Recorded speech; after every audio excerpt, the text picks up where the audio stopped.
la clémence, ô mon Dieu, les ramène vers toi.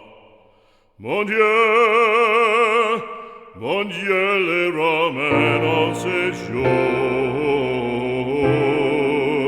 vers toi.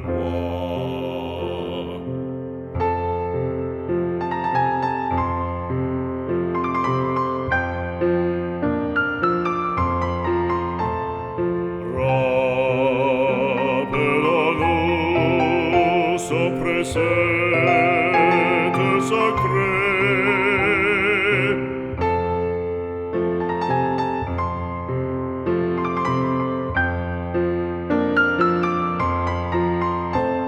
ouvrons nos bras, l'enfant égaré, nous rappelant son précepte sacré. Ouvrons nos bras à l'enfant égaré. Si la rigueur et la vengeance le font haïr, sainte loi, que le pardon, que la clémence, mon Dieu les ramène en séjour vers toi. Pardonne et la clémence, oh mon Dieu, les ramène vers toi. Mon Dieu les ramène en séjour vers toi, en séjour vers toi, les ramène.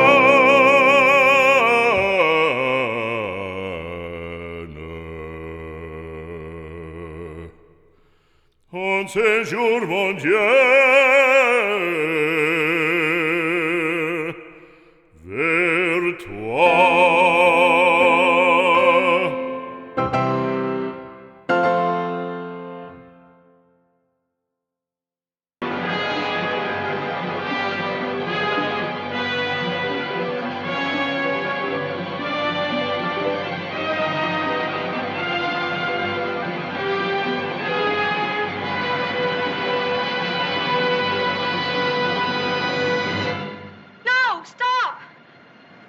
What the devil are you shouting about?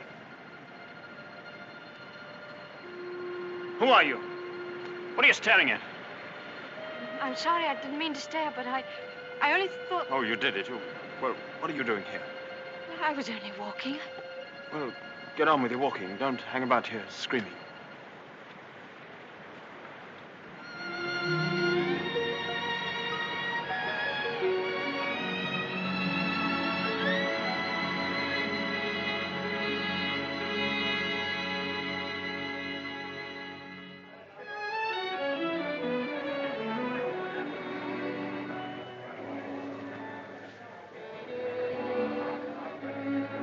I'll never come to Monte Carlo out of season again. Not a single well-known personality in the hotel. Stone cold. Waiter, garçon, call him. Tell him to get me some... Why, it's Max de Winter. How do you do?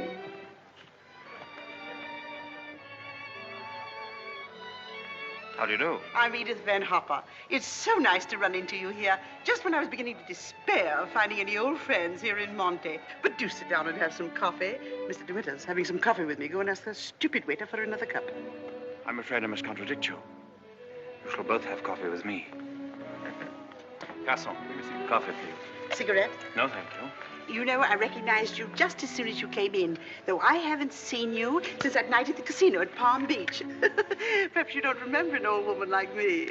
Are you playing the tables much here at Monte? No, I'm afraid that sort of thing ceased to amuse me years ago. I can well understand that. As for me, if I had a home like Mandalay, I should certainly never come to Monte. I hear it's one of the biggest places in that part of the country, and you just can't beat it for beauty. What do you think of Monte Carlo? Or don't you think of it at all? Oh, well, I think it's rather artificial. She's spoiled, Mr. DeWitt. That's her trouble. Most girls will give their eyes for a chance to see Monte. Wouldn't that rather defeat the purpose? Now that we've found each other again, I hope I shall see something of you. You must come and have a drink in my suite. I hope they've given you a good room. The place is empty, so if you're uncomfortable, mind you make a fuss. Your valet is unpacked for you, I suppose. I'm afraid I don't possess one. Perhaps you would like to do it for me. Well, I hardly think... perhaps you could make yourself useful to Mr. DeWitt if he wants anything done. You're a capable child in many ways. That's a charming suggestion, but I'm afraid I cling to the old motto. He travels fastest who travels alone. Perhaps you've not heard of it. Good night. What do you make of that? Do you suppose that sudden departure was intended to be funny? Come, don't sit there gawking. Let's go upstairs. Have you got the key? Yes, Mrs. Van Hopper. I remember when I was younger, there was a well-known writer who used to dart down the back way whenever he saw me coming. I suppose he was in love with me and wasn't quite sure of himself. Well, c'est la vie. By the way, my dear, don't think that I mean to be unkind, but you were just a teeny-weeny bit forward with Mr. De Winter. Your effort to enter the conversation quite embarrassed me, and I'm sure it did him. Men loathe that sort of thing. Oh, come, don't sulk. After all, I am responsible for your behavior here. Perhaps he didn't notice it. Poor thing. I suppose he just can't get over his wife's death. They say he simply adored her.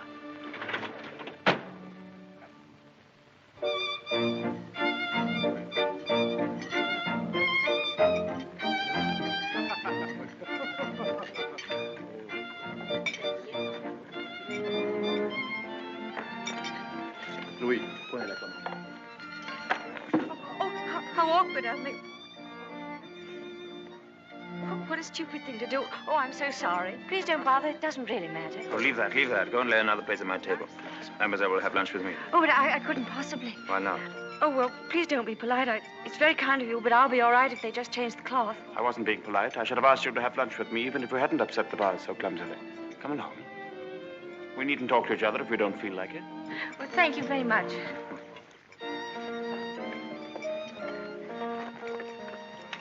Oh, I'll just have some scrambled eggs. Oui, mademoiselle. What's happened to your friend? Oh, she's ill in bed with a cold. I'm sorry I was so rude to you yesterday. The only excuse I can offer is that I've become boorish through living alone. You weren't really. You simply wanted to be alone and... Tell me, is Mrs. Van Hopper a friend of yours or just a relation? No, she's my employer. I'm what is known as a paid companion. I didn't know companionship could be bought. I looked up the word companion in the dictionary once. It said, a friend of the bosom. I don't envy you the privilege. Well, she's very kind, really, and I have to earn my living. Haven't you any family? No, my mother died years and years ago, and then there was only my father, and he died last summer. And then I took this job. How rotten for you. Yes, it was rather, because, you see, we got on so well together. You and your father? Yes, he was a lovely person, very unusual. What was he? A painter.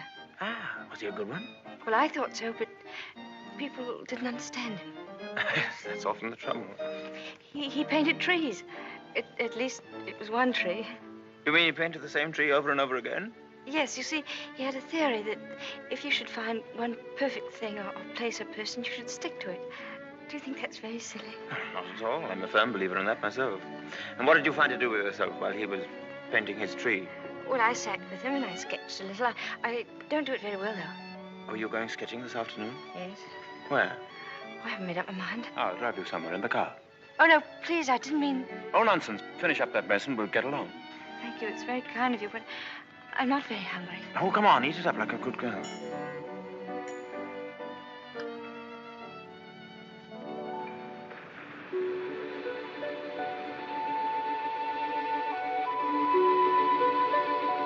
You've taken long enough for that sketch. I shall expect a really fine work of art. Oh, no, don't look at it. It's not nearly good enough. Well, it can't be as bad as all that. Now, don't rub it all out. Let me see it first.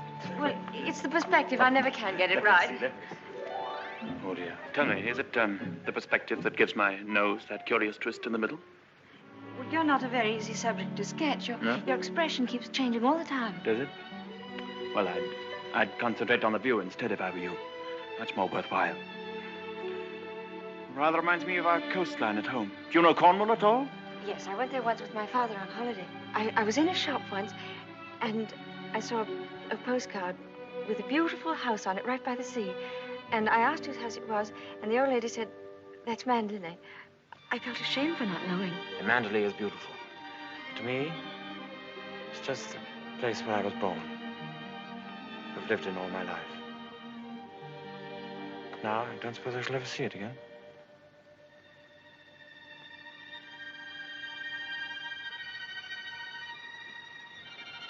We're lucky not to be home during the bad weather, aren't we?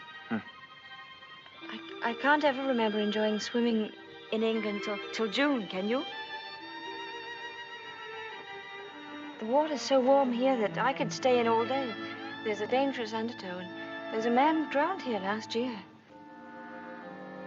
I never have any fear of drowning, have you?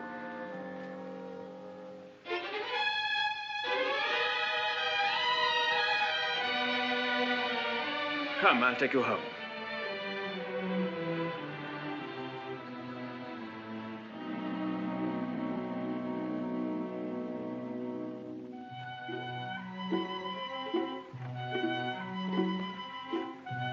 Oh, yes. I know Mr. DeWitt well. I knew his wife, too. Before she married, she was the beautiful Rebecca Hildreth, you know. She was drowned, poor dear, while she was sailing near Mandalay. He never talks about it, of course, but he's a broken man. I suppose I'd better have it. Wretched stuff. Give me a chocolate, quick. Oh, there you are. It's about time. Hurry up. I want to play some rummy.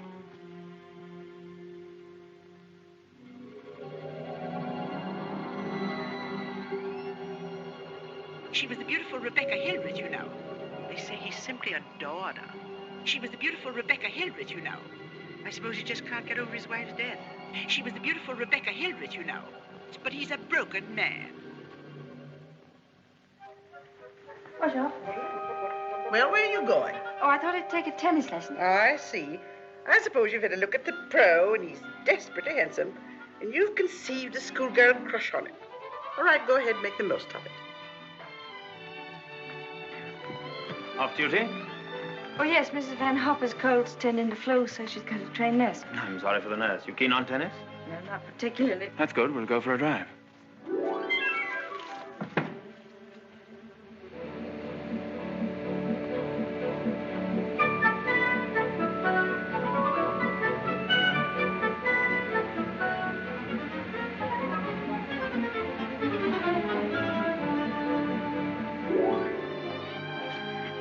Good afternoon, Mrs. Van Hopper. How are you feeling? You got on rather well with him, didn't you? That pro must have been teaching you other things than tennis. Hurry up, I want you to make some calls. Wonder if Mr. DeWitt is still in the hotel.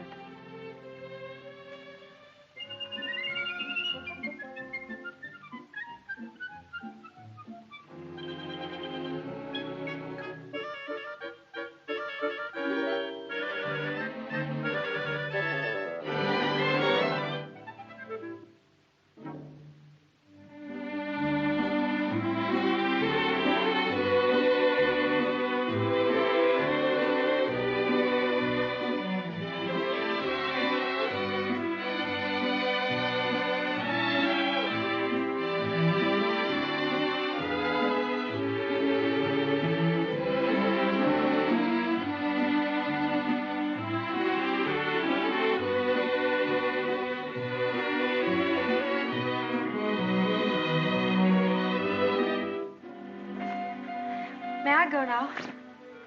For the number of lessons you've had, you ought to be ready for Wimbledon. But this will be your last, so make the most of it. Trouble is, with me laid up like this, you haven't had enough to do. But I'm getting rid of that nurse today, and from now on, you'll stick to your job. Yes, Mrs. Van Hopper. Nurse, Yes, Miss Van Hopper? are you absolutely sure you left those messages for Mr. De Winter? Why, yes, madame. I simply can't believe it. He would most certainly have called me back. Oh, well, poor boy. I simply hate to see him so alone.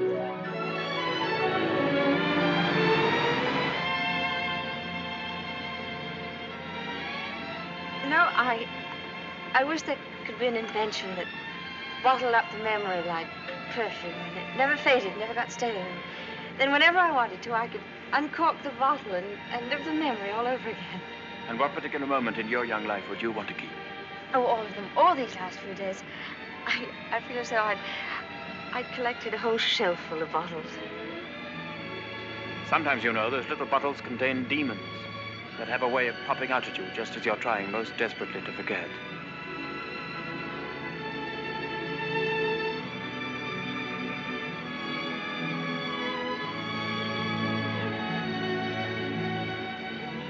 Stop biting your nails. Oh, I wish I were a woman of 36, dressed in black satin with a string of pearls. You wouldn't be here with me if you were.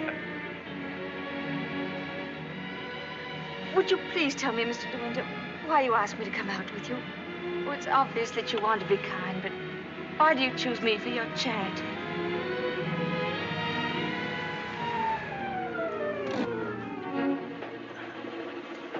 I asked you to come out with me because I wanted your company. You've blotted out the past for me more than all the bright lights of Monte Carlo.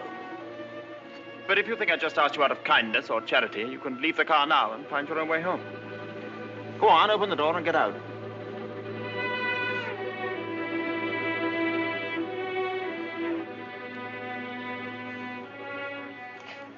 Better blow your nose.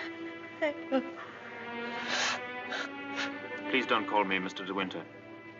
I've a very impressive array of first names. George, Fortescue, Maximilian. But you needn't bother with them all at once. My family call me Maxim. And another thing. Please promise me never to wear black satin or pearls. Or to be 36 years old. Yes, Maxim.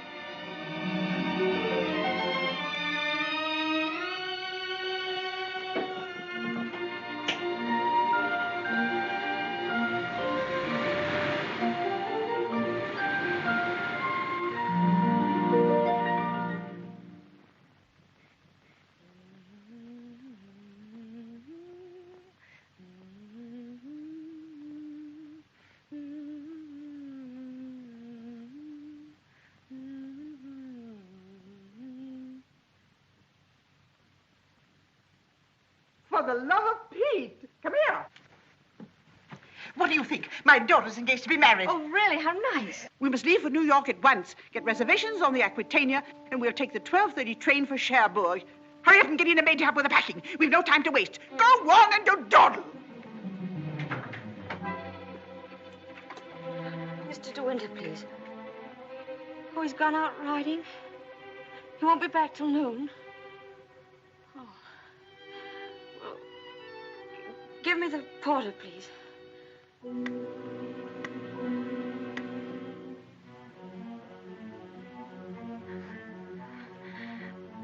I'll go and see if there's anything left in my room.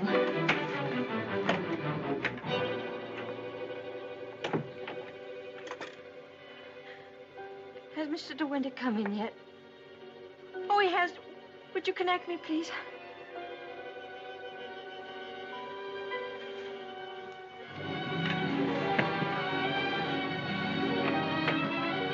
Oh, I was looking for my book. I suppose I've packed it. Well, come on. The car's waiting at the door.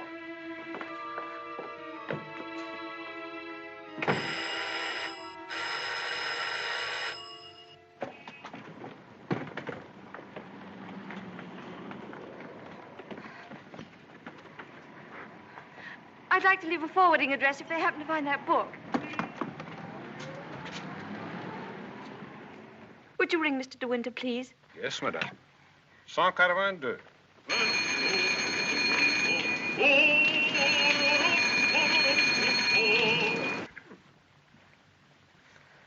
There isn't any answer. Thank you. Tell her to hurry up. Yes, madame. I was looking for Mr. De Winter. Mr. De Winter just ordered breakfast in his room, mademoiselle.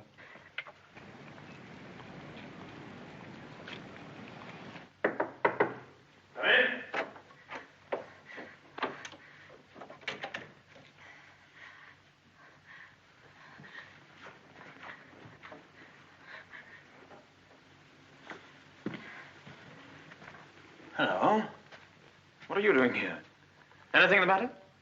I've come to say goodbye. We're going away. What on earth are you talking about? It's true, we're going now, and I was afraid I wouldn't see you again.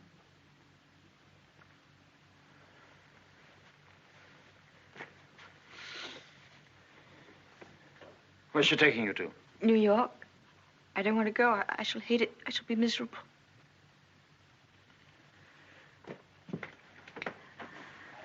I'll dress in here. I shan't be long. Which would you prefer? New York or Mandalay? Oh, please don't joke about it. Mrs. Van Hopper's waiting, and I'd better say goodbye now. I repeat what I said. Either you go to America with Mrs. Van Hopper, or you come home to Mandalay with me. You mean you want a secretary or something? I'm asking you to marry me, you little fool.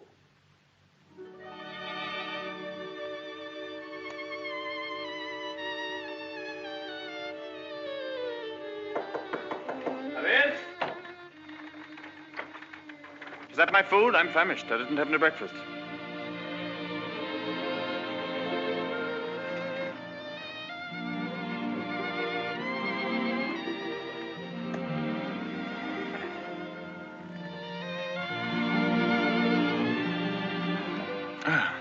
My suggestion didn't seem to go at all well. Sorry. Oh, but you don't understand. It's that well, I'm not the sort of person men marry. What on earth do you mean? I don't belong in your sort of world, for one thing. Well, what is my sort of world? Oh, well, mandolin, you know what I mean. Well, I'm the best judge of whether you belong there or not. Of course, if you don't love me, that's a different thing. Fine blow to my conceit, that's all. Oh, I do love you. I love you most dreadfully. I've been crying all morning because I thought I'd never see you again.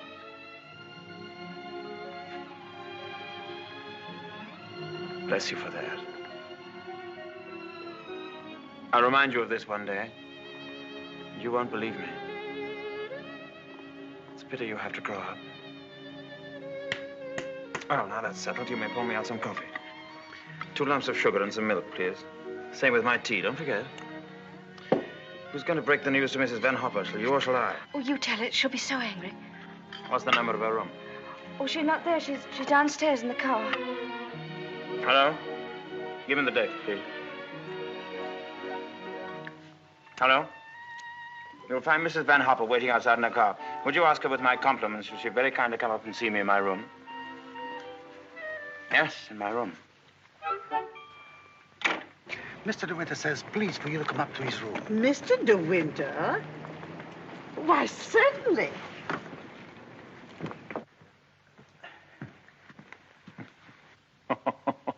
This isn't at all your idea of a proposal, is it? It should be in a conservatory.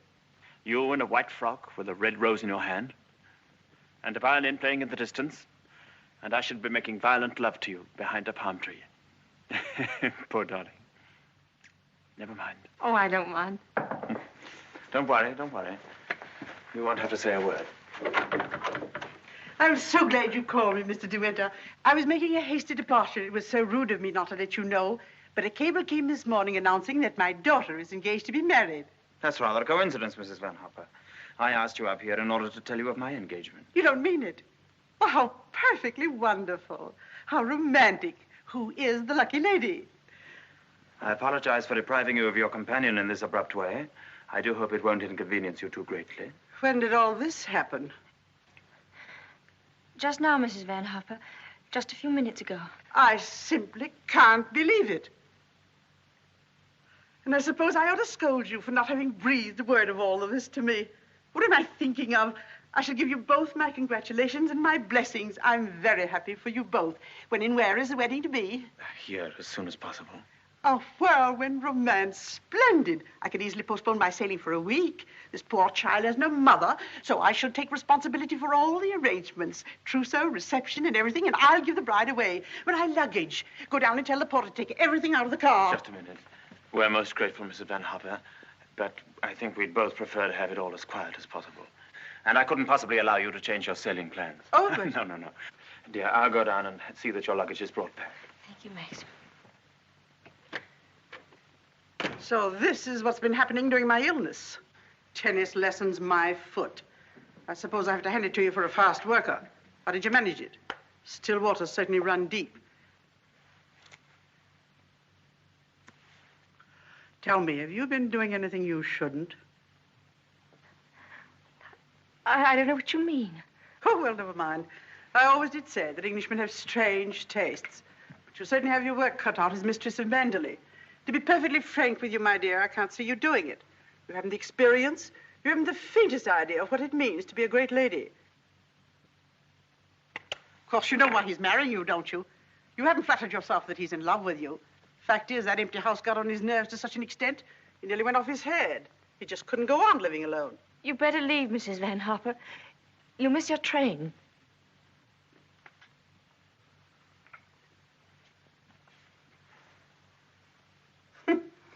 Mrs. De Winter. Goodbye, my dear, and good luck.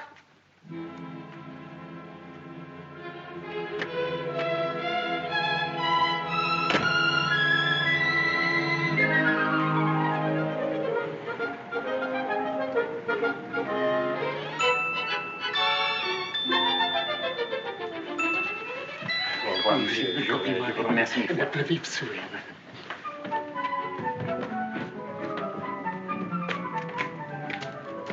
Monsieur, vous avez oublié votre carnet de mariage. Oh, What did you say?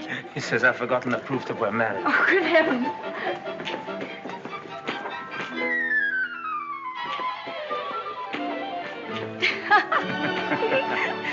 Ah, somebody else had the same idea.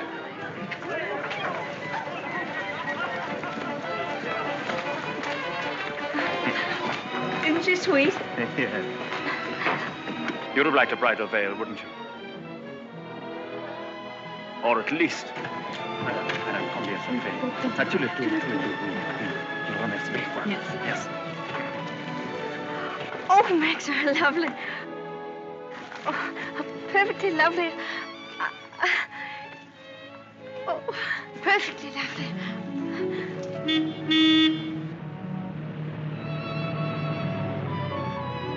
Welcome home, Mr. De Winter. Thank you, Smith.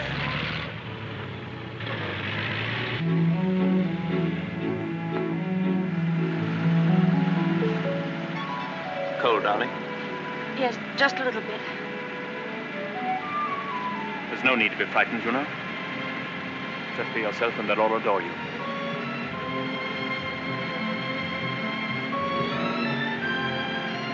You don't have to worry about the house at all. Mrs. Danvers is the housekeeper. Just leave it to her.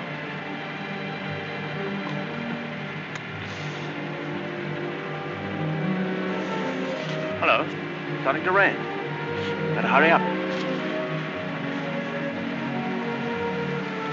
Here, have this. Put it over your head. Thank you.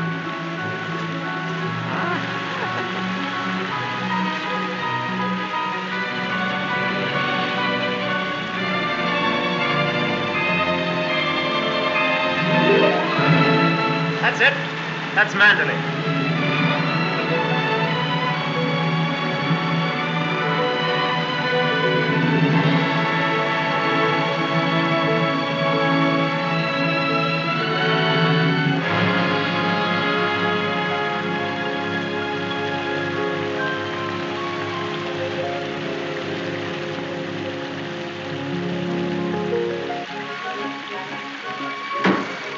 Here we are, Fritz. Everybody well? Yes, thank you, sir. We're glad to see you home, sir. This is Mrs. De Winter, Fritz. How do you do?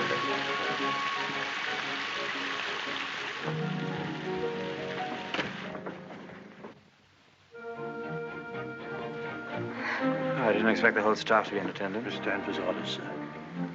Oh. Sorry about this. Won't take long.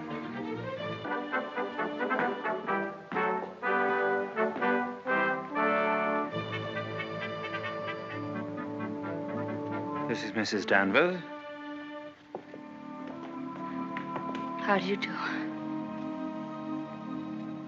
How do you do? I have everything in readiness for you. That's very good of you. I didn't expect anything.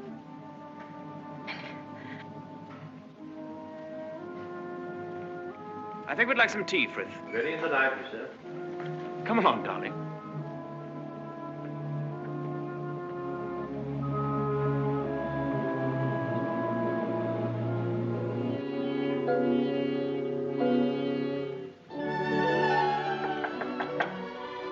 Maxim, come in. Oh, good evening, Mrs. Danvers. Good evening, madam.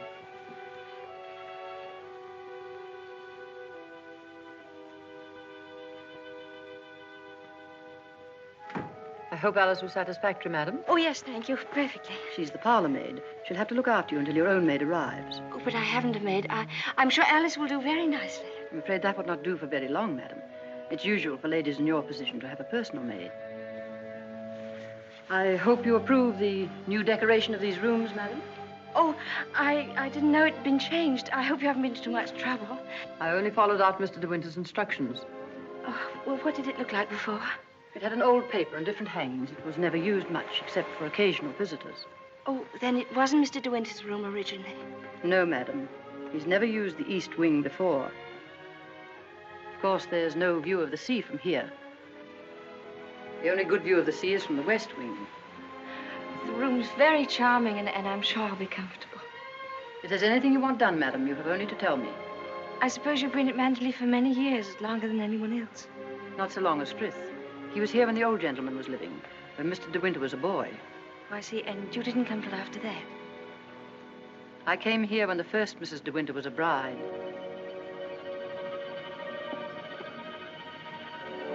Mrs. Danvers, I do hope we'll be friends. You must be patient with me. This sort of life is new to me, and I do want to make a success of it and make Mr. De Winter happy, so I know I can leave all the household arrangements to you. Very well. I hope I shall do everything to your satisfaction, madam. I've managed the house since Mrs. De Winter's death, and Mr. De Winter has never complained.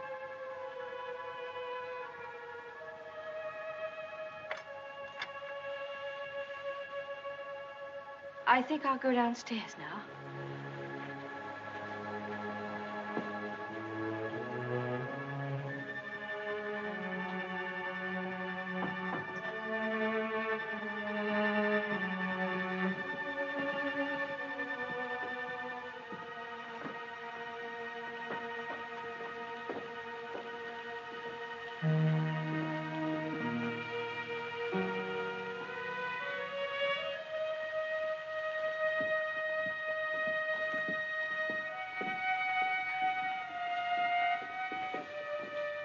That room in the west wing I was telling you about is there through that door.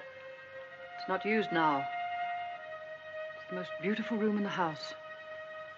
The only one that looks down across the lawns to the sea. It was Mrs. De Winter's room.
Good morning.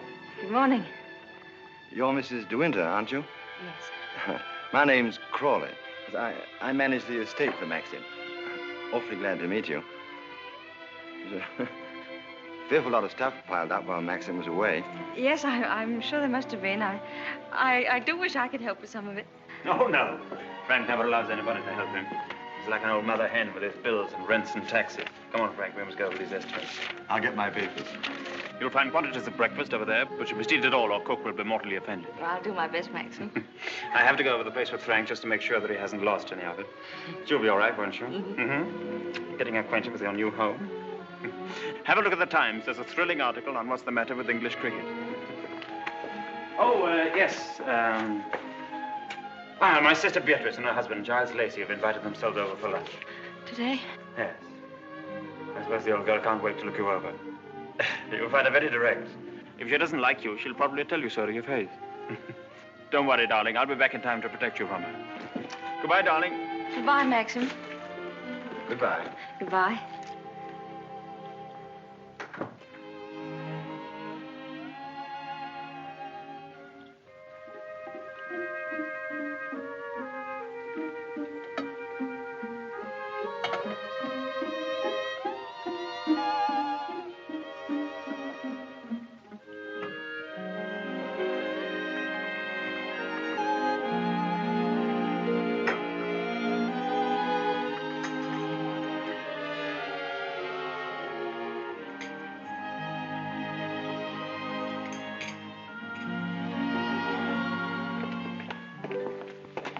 Good morning, madam. Good morning, Frith.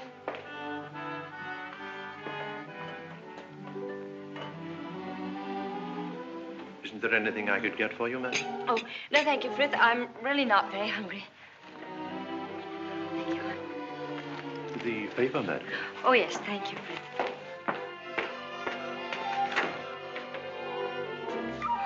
Madam. I slipped. Oh, thank you, Frith.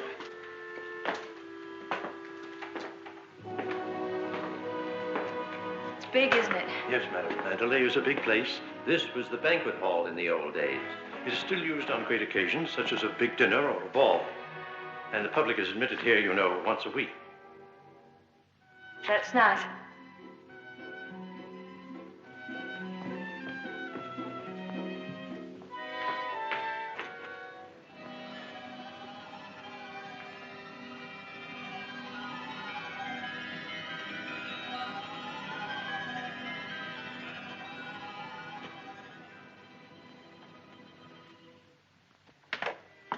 I beg pardon, madam.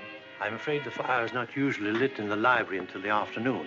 But you'll find one in the morning room. Of course, if you wish this fire lit now, madam. Oh, no, Frith, I wouldn't dream. Mrs. De Winter, I mean the late Mrs. De Winter always did her correspondence and telephoning in the morning room, after breakfast. Thank you, Frith.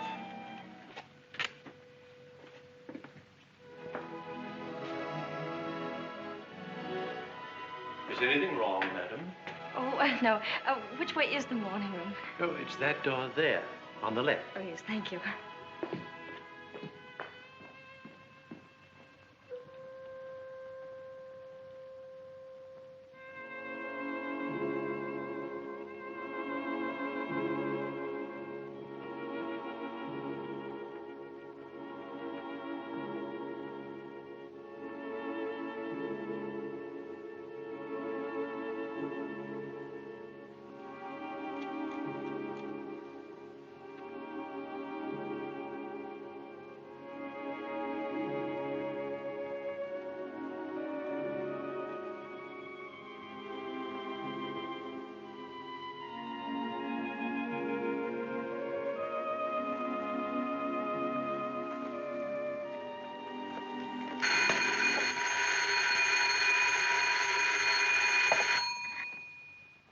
Mrs. De Winter?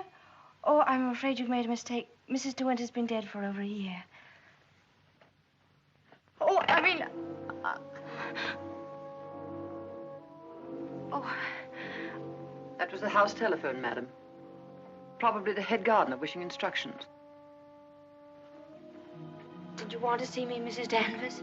Mr. De Winter informed me that his sister, Mrs. Lacey, and Major Lacey are expected for luncheon. I'd like to know if you approve of the menu. Oh, well, I'm sure it's very suitable, very nice indeed. You'll notice, madam, that I've left a blank space for the sauce. Mrs. De Winter was most particular about sauces.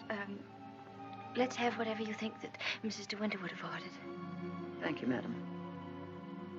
When you've finished your letters, Robert will take them to the post. My letters? Oh, yes, of course. Thank you, Mrs. Danvers.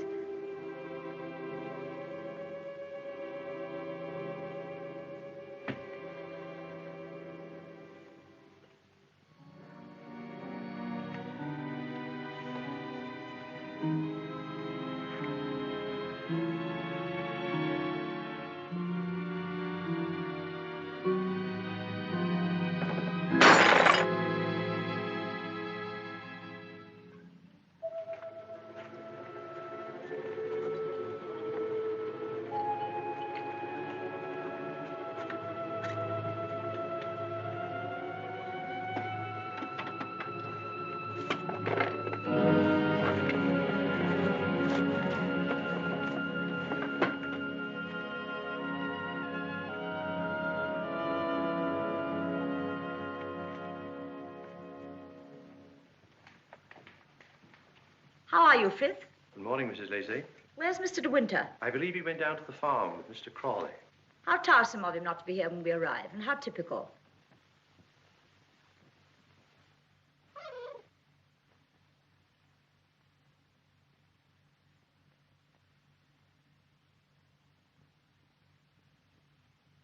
I must say old Danvers keeps the house looking lovely. She certainly learnt that trick of arranging flowers from Rebecca. I wonder how she likes it now, being ordered about by an ex-chorus girl. Now, where on earth did you get the idea she's an ex-chorus girl? He picked her up in the south of France, didn't he? What if he did? Well, I mean to say, there you are.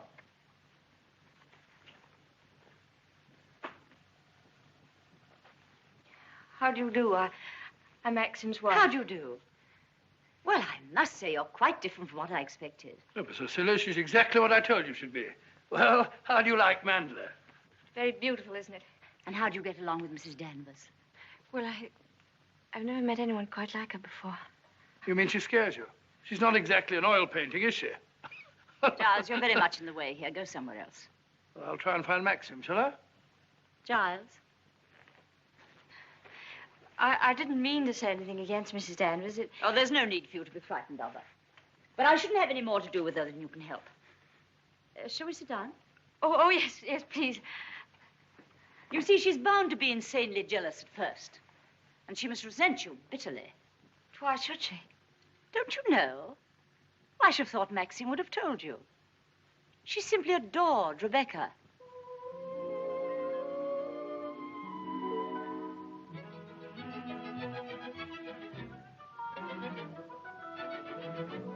How are you, Robert? Quite well, thank you, madam. Still having trouble with your teeth? Unfortunately, yes, madam. You should have them out. All of them. Wretched nuisances, teeth. Thank you, madam. Oh, what a plateful. Do you hunt? No, I don't. I'm afraid I don't even ride. Oh, have to ride down here. We all do. Which do you ride, side saddle or astride? Oh, yes, of course, I forgot you don't, do you?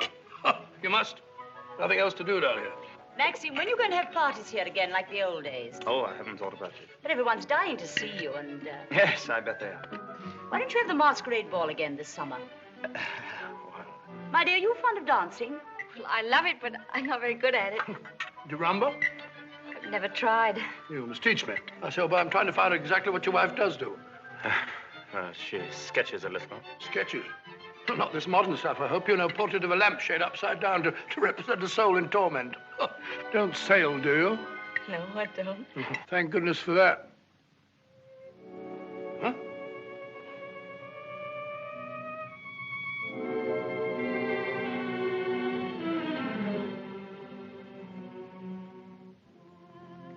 You're very much in love with Maxim, aren't you?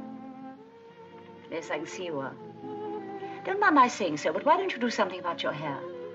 Why don't you have it cut or sweep it back behind your ears? Oh, no, that's worse. What does Maxim say about it? Does he like it like that? Well, he never mentions it. Oh, well, don't go by me. I can see by the way you dress you don't care a hoot how you look. But I wonder Maxim hasn't been at you.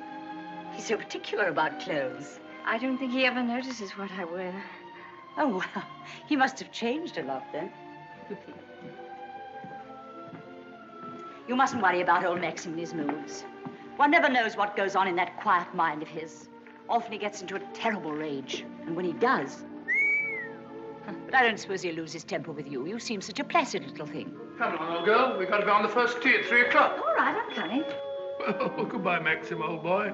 Goodbye, Giles. Thanks for coming, old boy. Goodbye, my dear. Forgive me for asking you so many rude questions.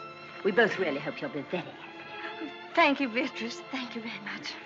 And I must congratulate you upon the way Maxim looks. We were very worried about him this time last year. But then, of course, you know the whole story. Goodbye, Beatrice. Goodbye, old boy. Yes, there is.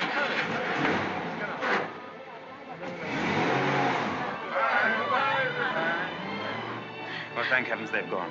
Now we can have a walk about the place.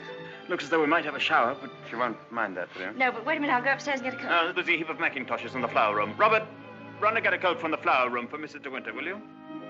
What do you think of Beatrice? Oh, I liked her very much, but she kept saying that I was quite different from what she expected. What the devil did she expect? Oh, someone smarter and more sophisticated, I'm afraid. Oh. Do you like my hair? Yeah? Yes, of course I do. What's the matter with it? Oh, I don't know. I just wondered. Funny you are. Thank you. Do I have to put it on? Yes, certainly. Can't be too careful with children. Come on, Jasper, come and take some of that fat off.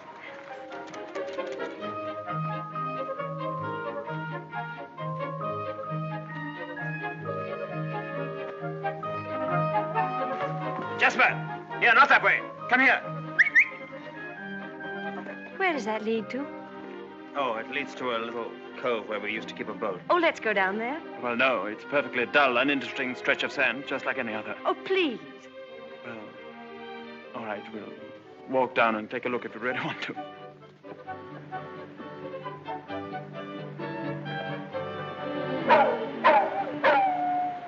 That's Jasper. There must be something wrong. Perhaps he's hurt himself. No, he's all right. Leave him alone. Don't you think I'd better go and see? Don't bother about him, I tell you. He can't come to any harm. He'll find his own way back.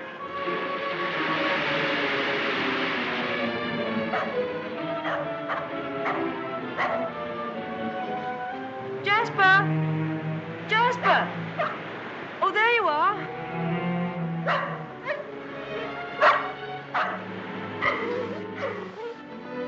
What do you want in there, Jasper? Come on. Come on. Let's go home. Jasper!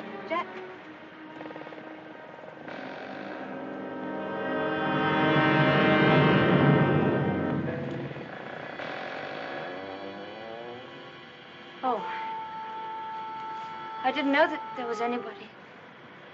I know that dog. He comes for the house. He ain't yourn. No, he's Mr. De Winter's dog. Have you anything I could tie him with?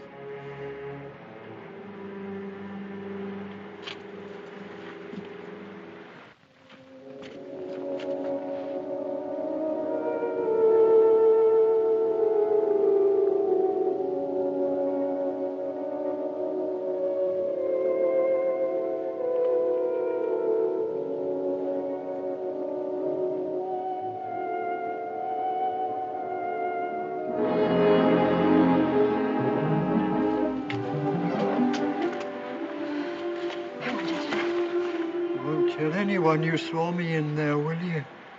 Don't you belong on the estate? I wasn't doing nothing. I was just putting my shells away. She's gone in the sea, ain't she? She'll never come back no more. No, she'll never come back. Come on, Jasper.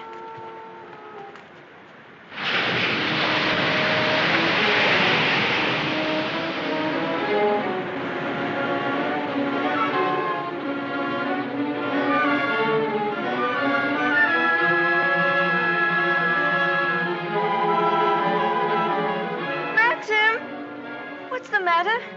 Maxim! I'm sorry I was such a time, but I had to find a rope for Jasper. Hurry up, Jasper, for heaven's sake. Please wait for me. Maxim, what is it? You look so angry. You know I didn't want you to go there, but you deliberately went. Why not? There was only a cottage down there and a strange man who was... You didn't go into the cottage, did you? Yes, the door... Well, don't go there again, do you hear? Why not? Because I hate the place, and if you had my memories, you wouldn't go there or talk about it or even think about it. What's the matter? Oh, I'm sorry, please. We should have stayed away. We should never have come back to Mandalay. Oh, what a fool I was. I made you unhappy. Somehow I've hurt you. Oh, I can't bear to see you like this. Because I love you so much. Do you? Do you? Ah, I've made you cry. Forgive me.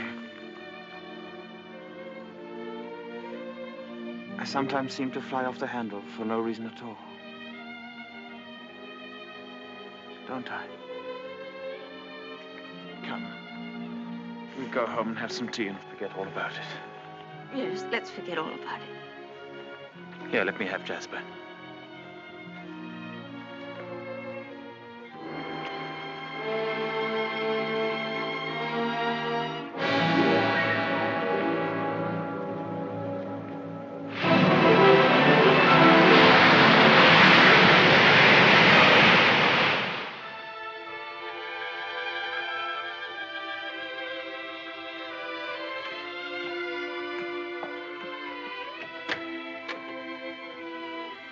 Hello, come in. Oh, please don't get up, Mr. Crawley. I was just wondering if you meant what you said the other day about showing me the run of things. Of course I did. What are you doing now? Notifying all the tenants that in celebration of Maxim's return with his bride, this week's rent will be free. Oh, was that Maxim's idea? Oh, yes. All the servants get an extra week's wages, too. Oh, he didn't tell me. Can't I help you? I could at least take the stamps. Well, that's terribly nice of you. Won't you sit down? Oh, yes, thank you.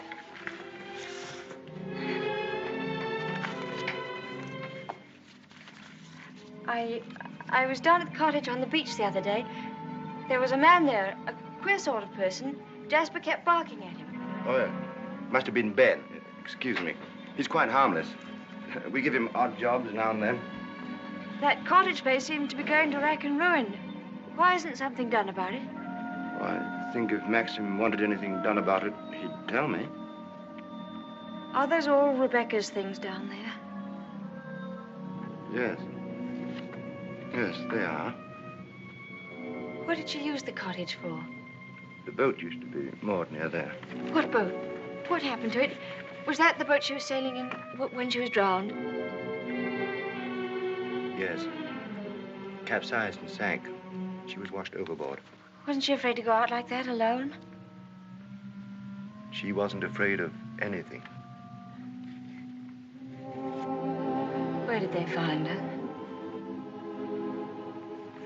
Near Edgecombe. About 40 miles up channel, about 2 months afterwards. Maxim went up to identify her. It was horrible for him. Yes, it must have been. Mr. Crawley, please don't think me morbidly curious. It isn't that. It's just that I feel at such a disadvantage. All the time, whenever I meet anyone, Maxim's sister or even the servants, I know they're all thinking the same thing. They're all comparing me with her, with Rebecca. Oh, you mustn't think that. I can't tell you how glad I am that you married Maxim. It's going to make all the difference to his life. And from my point of view, it's very refreshing to find someone like yourself who's not entirely in tune, shall we say, with Manderley. That's very sweet of you. I dare say I've been stupid, but every day I realize the things that she had and that I lacked. Beauty and wit and intelligence and all the things that are so important in a woman. You have qualities that are just as important. More important, if I may say so. Kindness and sincerity and, if you'll forgive me, modesty mean more to a husband than all the wit and beauty in the world. We none of us want to live in the past. Maxim least of all. It's up to you, you know, to lead us away from it. I promise you I won't bring this up again, but before we end this conversation, would you answer just one more question? If it's something I'm able to answer, I'll do my best. Tell me, what was Rebecca really like?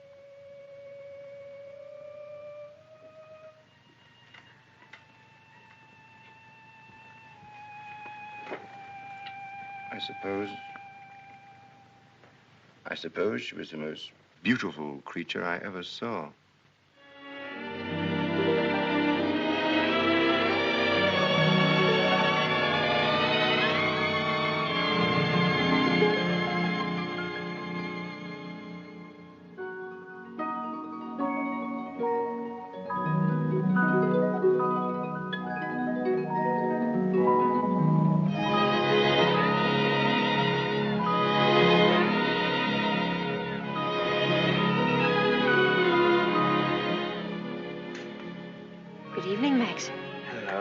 Films of the honeymoon have arrived at last.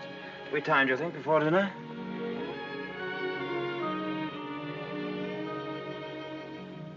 What on earth have you done to yourself? Oh, nothing. I just ordered a new dress from London. I hope you don't mind. Oh, no. Well, do you think there's something's right for you? Doesn't seem your type at all. I thought you'd like it. And what have you done to your hair? Oh, I see. Oh, dear, oh, dear, oh, dear. I'm sorry. You look lovely, lovely. It's very nice for a change. Shall we see these pictures? Yes, I'd love to see them.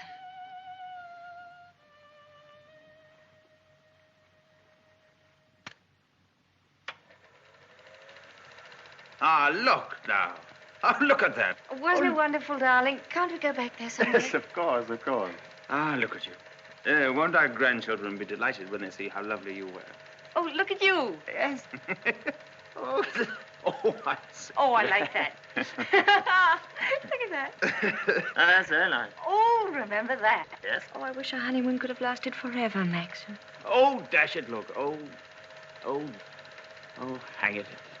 Threaded it up wrong as usual or something. Yes, Frith, what is it? Excuse me, sir. May I have a word with you? Yes. Come in. It's about Robert, sir. There's been a slight unpleasantness between him and Mrs. Danvers. Oh, dear. Robert is very upset. Well, this is trouble. What is it? It appears that Mrs. Danvers has accused Robert of stealing a valuable ornament from the morning room. Robert denies the accusation most emphatically, sir. What was the thing, anyway? China Cupid, sir. Oh, dear, that's one of our treasures, isn't it? Well, tell Mrs. Danvers to get to the bottom of it somehow and tell her I'm sure it wasn't Robert. Very good, sir. Oh, why do they come to me with these things? That's your job, sweetheart. Maxim, I wanted to tell you, but, well, I forgot. The fact is, I broke the China Cupid. You broke it? Now, why on earth didn't you say something about it when Frith was here? I don't know. I didn't like to. I was afraid he'd think me a fool. Well, you think you're much more of a fool now. You'll have to explain to him and Mrs. Danvers. Oh, no, Maxim, you do it. I'll go upstairs. Don't be such a little idiot, darling. Anybody would think you were afraid of them. It's all a mistake, Mrs. Danvers. Apparently, Mrs. De Winter broke the cupid herself and forgot to say anything about it. I'm so sorry. I never thought that I'd get Robert into trouble. Is it possible to repair the ornament, madam? No, I'm afraid it isn't. It was smashed into pieces. What did you do with the pieces? Well, I put them at the back of one of the drawers in the writing desk. Well, it looks as though Mrs. De Winter were afraid you were going to put her in prison, doesn't it, Mrs. Danvers? Well, never mind. Do what you can to find the pieces, see if they can be mended, and above all, tell Robert to dry his tears. I shall apologize to Robert, of course. Perhaps if such a thing happens again, Mrs. De Winter will tell me personally. and I Yes, will- yes, all right. Thank you, Mrs. Danvers.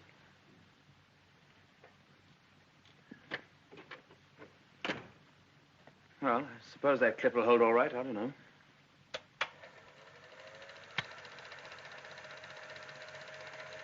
I'm awfully sorry, darling. It was very careless of me.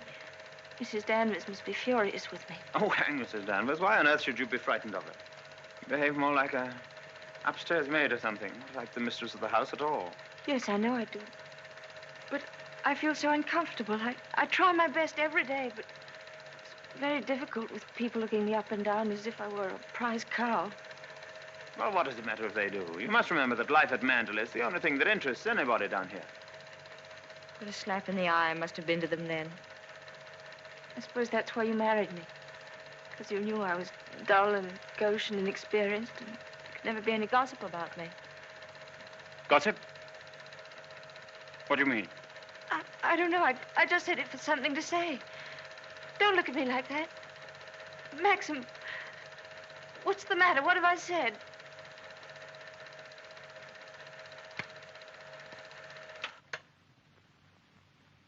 Wasn't a very attractive thing to say, was it?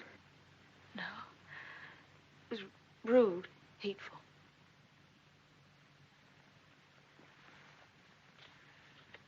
I wonder if I did a very selfish thing in marrying you. How do you mean? I'm not much of a companion to you, am I? You don't get much fun, do you? You ought to have married a boy. Someone of your own age. Maxim, why do you say this? Of course we're companions. Are we? I don't know.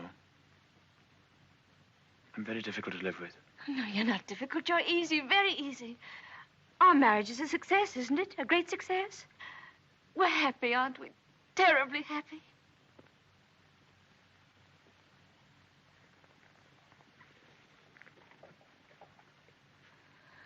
If you don't think we are happy, it would be much better if you didn't pretend. I'll go away. Why don't you answer me? How can I answer you when I don't know the answer myself? If you say we're happy, let's leave it at that. Happiness is something I know nothing about.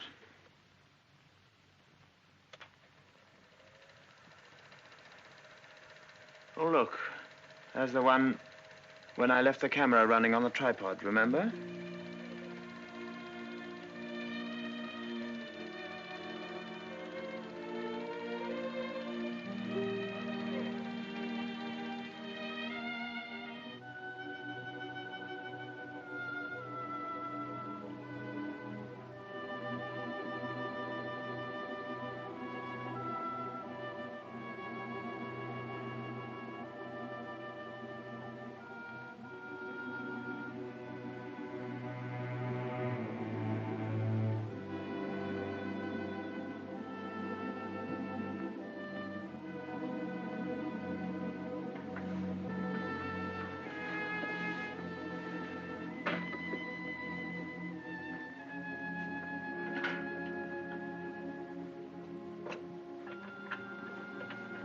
Pardon me, madam. Is there anything I can do for you?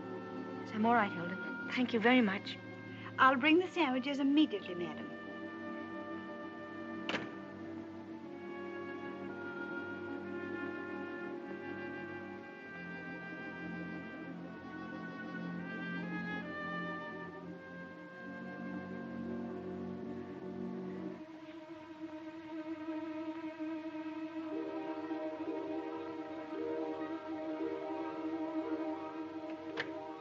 Hilda, Yes, madam?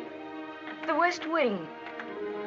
Nobody ever uses it anymore, do they? No, madam. Not since the death of Mrs. De Winter.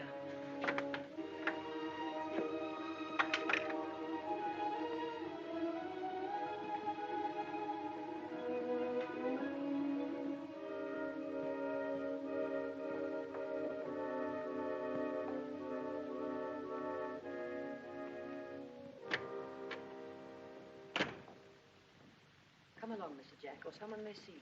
Well, Danny, old Harvey, it's been good to see you again. It's been simply breathless to pick up all the news.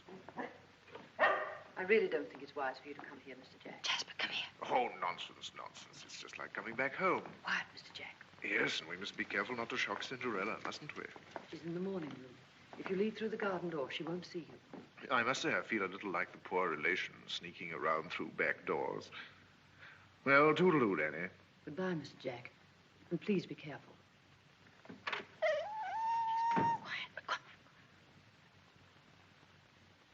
Looking for me? Oh, I didn't make you jump, did I? No, of course not. I didn't quite know who it was. Yes. You're pleased to see me, aren't you, old boy? I'm glad there's someone in the family to welcome me back to Manderley. And, how is dear old Max? Very well, thank you. I hear he went up to London, left his little bride all alone. It's too bad. Isn't he rather afraid that somebody might come down and carry you off? Danny, all your precautions were in vain. The mistress of the house was hiding behind the door. Oh, what about presenting me to the bride? This is Mr. Favell, madam. How do you do? How do you do? Won't you have some tea or something? Well, now, isn't that a charming invitation? I've been asked to stay to tea, Danny, and I have a good mind to accept. Oh, well, perhaps you're right. Pity, just we're getting on so nicely. We mustn't lead the young bride astray, must we, Jasper? Goodbye. It's been fun meeting you. Oh, and by the way, it would be very decent of you if you didn't mention this little visit to your revered husband. He doesn't exactly approve of me. Very well. That's very sporting of you. I wish I had a young bride of 3 months waiting for me at home. I'm just a lonely old bachelor. Fare thee well. Oh, and I know what was wrong with that introduction. Danny didn't tell you, did she? I'm Rebecca's favorite cousin. Toodaloo.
Do you wish anything, madam?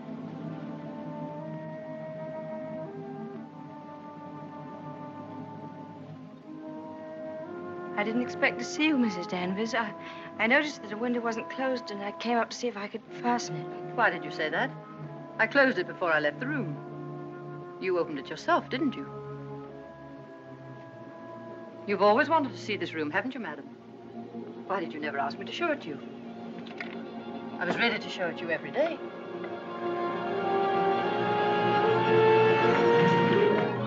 It's a lovely room, isn't it? Loveliest room you've ever seen. Everything is kept just as Mrs. De Winter liked it. Nothing has been altered since that last night. Come, I'll show you her dressing room. This is where I keep all her clothes. You would like to see them, wouldn't you?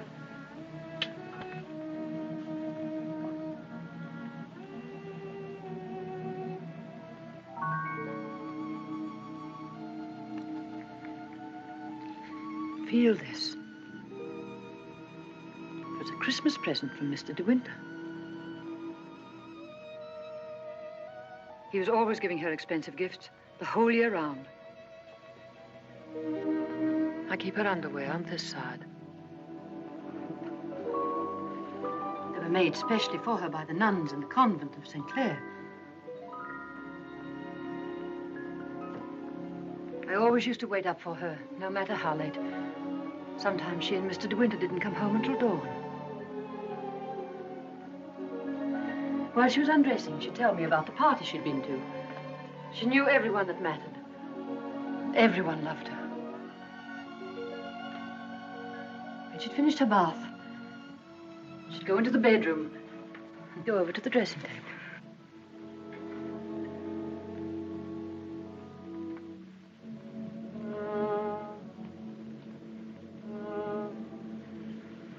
Oh, you've moved her brush, haven't you? There, that's better. Just as she always laid it down. Come on, Danny. Hair drill, she would say. I'd stand behind her like this and brush away for 20 minutes at a time. And then she would say, "Good night, Danny," and step into her bed.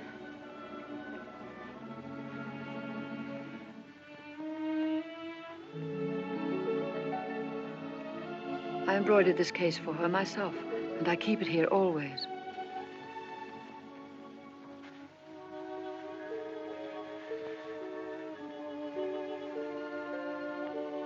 Did you ever see anything so delicate?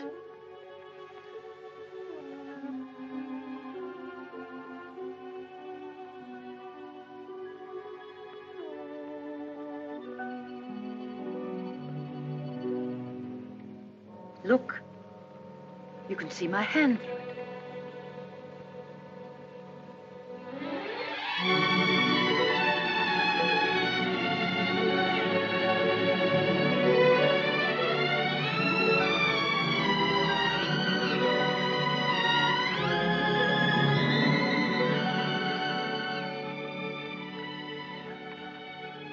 You wouldn't think she'd been gone so long, would you?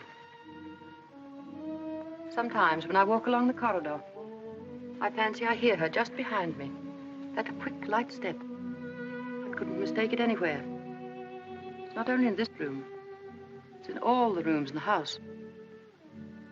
I can almost hear it now. Do you think the dead come back and watch the living? No, I don't believe it. Sometimes. I wonder if she doesn't come back here to Manderley. Watch you and Mr. De Winter together. You look tired. Why don't you stay here a while and rest? And listen to the sea. So soothing. Listen to it. Listen. Listen to the sea.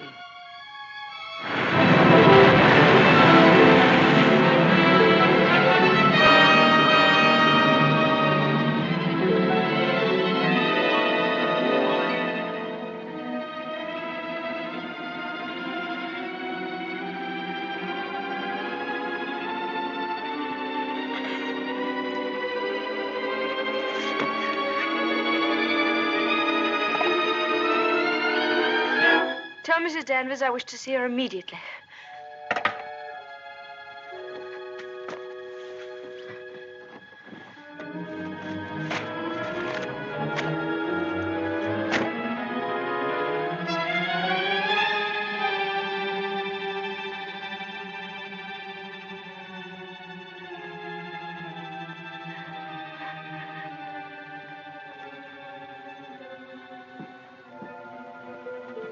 You sent for me, madam? Yes, Mrs. Danvers. I want you to get rid of all these things. These are Mrs. De Winter's things. I am Mrs. De Winter now. Very well, I'll give the instructions. Just a moment, please. Mrs. Danvers, I intend to say nothing to Mr. De Winter about Mr. Favel's visit. In fact, I prefer to forget everything that happened this afternoon.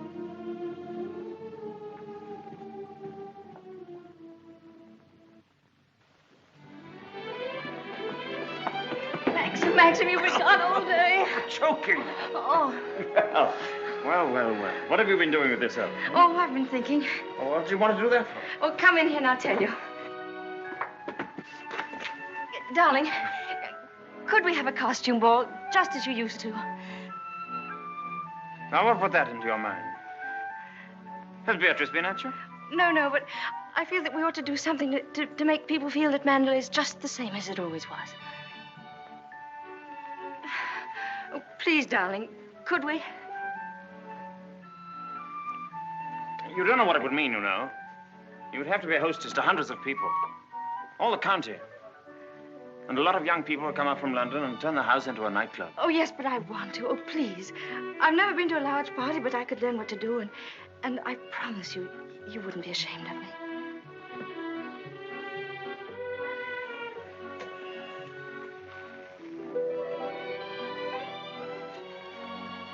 All right, if you think you'd enjoy it. You better get Mrs. Danvers to help you, hadn't you? No, I don't need Mrs. Danvers to help me.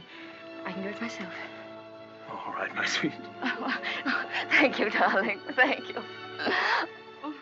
Well, what will you go as? Oh, I never dress up. That's the one privilege I claim as the host. What will you be, Alice in Wonderland with that ribbon around your hair? No, I won't tell you. I'll design a costume all by myself and give you the surprise of your life.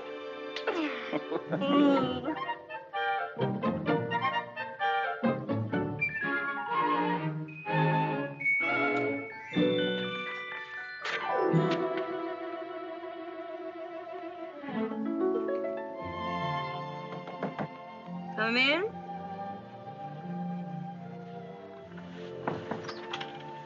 Robert found these sketches in the library, madam. Did you intend throwing them away? Yes, Mrs. Danvers, I did. They were just some ideas I was sketching for my costume for the ball. Hasn't Mr. De Winter suggested anything? No, I want to surprise him. I don't want him to know anything about it. I merely thought that you might find a costume among the family portraits that would suit you. Oh, you mean those at the top of the stairs? I'll go and look at them.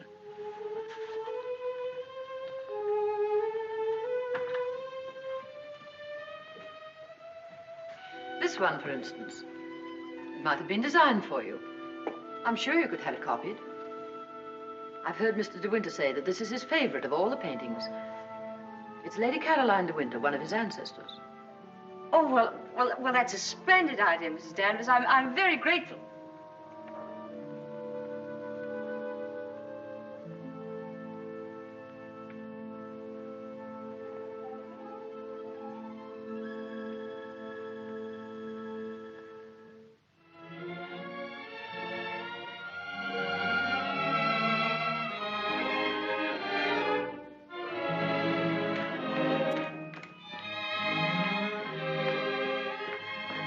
Everything under control, Frith? Yes, thank you. Excuse me, sir. Are you supposed to be a schoolmaster? Oh, no. This is just my old cap and gown. Certainly makes a very nice costume, sir. And economical, too. Yes, that was the idea.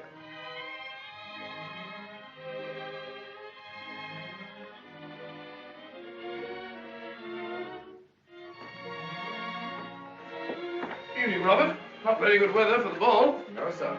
Very misty on the way. And very chilly. Oh, this wig's so tight they ought to have sent an aspirin with it. Hello. Oh. What's the idea, Adam and Eve? Oh, Maxim, don't be disgusting. Strong man, old man. Oh. Where's my weight thing? What thing? You haven't left it in the car, have you? Oh. Oh, there it is. You were the first one down? Yes. Where's the child? Well, she's keeping her costume a terrific secret. Wouldn't even let me into her room. Oh, lovely. I'll go up and give her a hand. I could do with a drink. Won't you catch cold in that thing? Don't be silly. Pure wool, old boy. Pardon me, sir. You forgot this.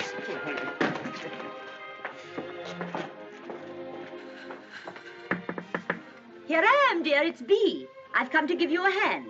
Oh, please don't come in, Beatrice. I don't want anyone to see my costume. Oh. Oh, well, you won't be long, will you? Because the first people will be arriving any moment. Now, you're sure that's where that should be? Yes, madam, it's just right. Oh, isn't it exciting? Indeed it is, madam. I've always heard of the Mandalay Ball, and now I'm really going to see one. Sure, there'll be no one there to touch you, madam. Do you really think so? Now, where's my fan? Now, you're sure I look all right? You look ever so beautiful. Well, here goes.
Good evening, Mr. De Winter.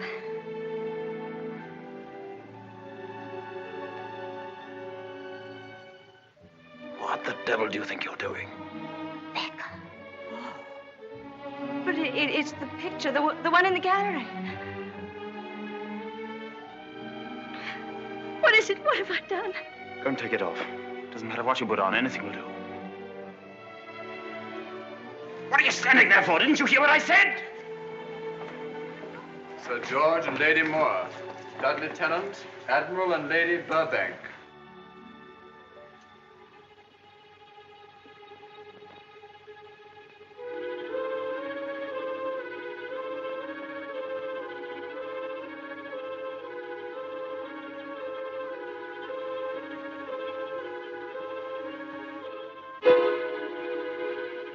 I watched you go down, just as I watched her a year ago. Even in the same dress, you couldn't compare. You knew it. You knew that she wore it, and yet you deliberately suggested I wear it. Why do you hate me? What have I done to you that you should ever hate me so? You tried to take her place. You let him marry you. I've seen his face, his eyes. They're the same as those first weeks after she died. I used to listen to him, walking up and down, all night long, night after night, thinking of her, suffering torture because he'd lost her. I don't want to know. I don't want to know. You thought you could be Mrs. De Winter, live in her house, walk in her steps, take the things that were hers, but she's too strong for you. You can't fight her. No one ever got the better of her. Never, never. She was beaten in the end, but it wasn't a man, it wasn't a woman. It was the sea. Oh, stop it, stop it, oh, stop it.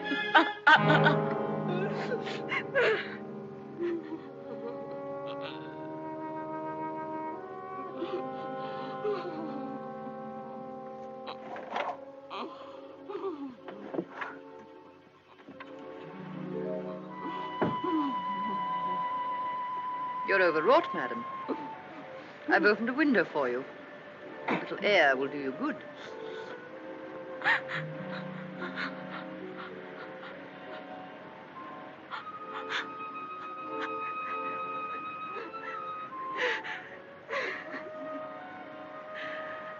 Why don't you go? Why don't you leave Mandalay? He doesn't need you. He's got his memories. He doesn't love you. He wants to be alone again with her.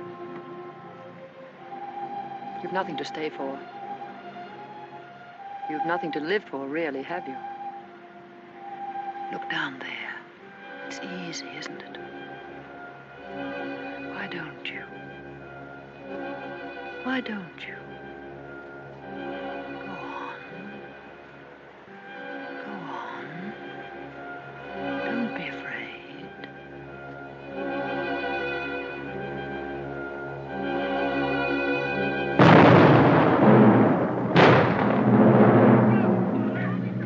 Shipwreck! Ship on the rocks! Ship aground! Sending up rockets! Shipwreck! Come on, everybody! Down to the bay! Notify the Coast Guard! She's aground! Maxim! Maxim! Ship ashore! Come on, everybody! Come on! Maxim! Maxim!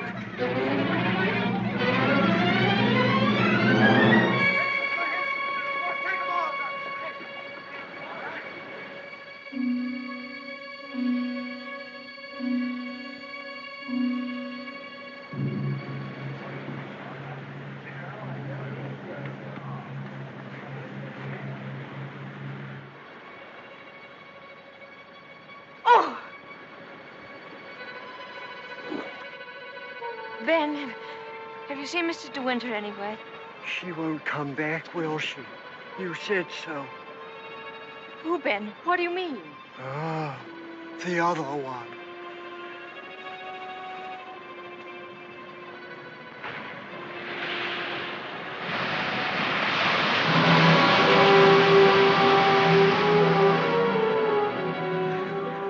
Frank, have you seen Maxim anywhere? Not since about half an hour ago. I thought he'd gone up to the house. No, he hasn't been in the house at all, and I'm afraid something might have happened to him. Frank, what's the matter? Is anything wrong? There is something wrong. Well, the diver who went down to inspect the bottom of the ship came across the hull of another boat. A little sailboat. Frank, is it? Yes. It's Rebecca's. How did they recognize it? It was a local man. Knew it instantly. It'll be so hard on poor Maxim. Yes. It's going to bring it all back again. And worse than before. Why did they have to find it? Why couldn't they have left it there in peace at the bottom of the sea? Fine. Better get along and arrange some breakfast for the men. All right, Frank, I'll go and look for Maxim.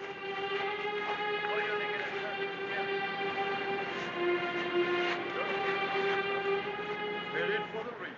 Runs out right away.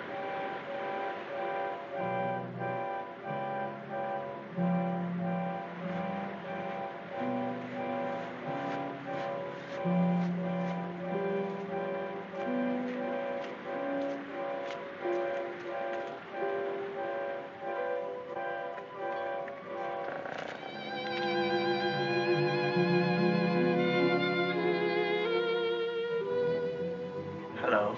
Maxim! You haven't had any sleep. Have you forgiven me? Forgiven you? What have I got to forgive you for? For last night, my stupidity about the costume. Oh, that. I'd forgotten.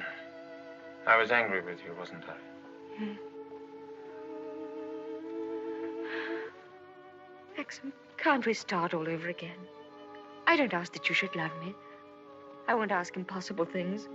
I'll be your friend, your companion. I'll be happy with that.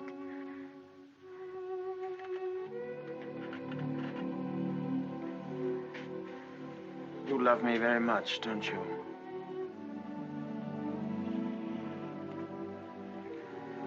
But it's too late, my darling. We've lost our little chance of happiness. No, Maxim, no. Yes. It's all over now. The thing's happened. The thing I've dreaded day after day. Night after night. Maxim, what are you trying to tell me? Rebecca has won. Her shadow has been between us all the time, keeping us from one another. She knew that this would happen. What are you saying? They sent a diver down. He found another boat. Yes, I know. Frank told me. Rebecca's boat. Oh, it's terrible for you. I'm so sorry. diver made another discovery. Broke one of the ports and looked into the cabin. There was a body in there. She wasn't alone. There was someone sailing with her, and you have to find out who it was. That's it, isn't it, Maxim? You don't understand. There was no one with her. It's Rebecca's body lying there on the cabin floor. The woman that was washed up at Edgecombe. The woman that is now buried in the family crypt. That was not Rebecca. That was the body of some unknown woman. Unclaimed, belonging nowhere. I identified it, but I knew it wasn't Rebecca. It was all a lie. I knew where Rebecca's body was. Lying on that cabin floor on the bottom of the sea. How did you know, Max? Because I put it there.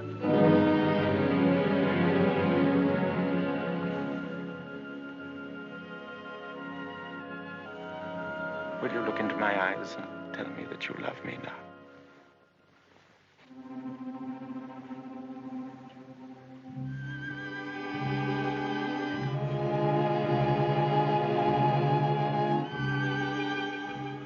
See?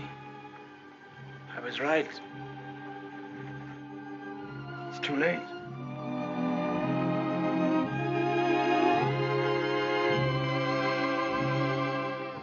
No, it's not too late. You're not to say that.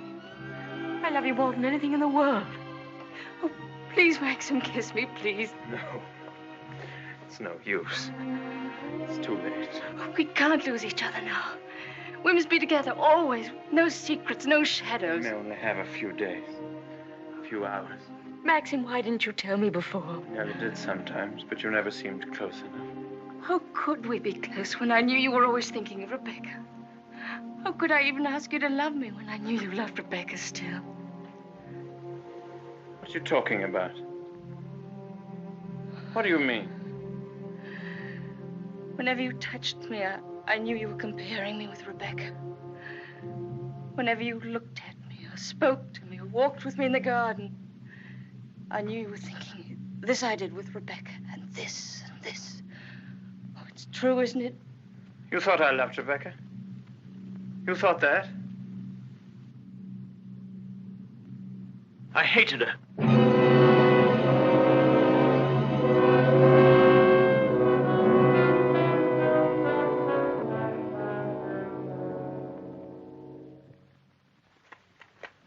Oh, I was carried away by her.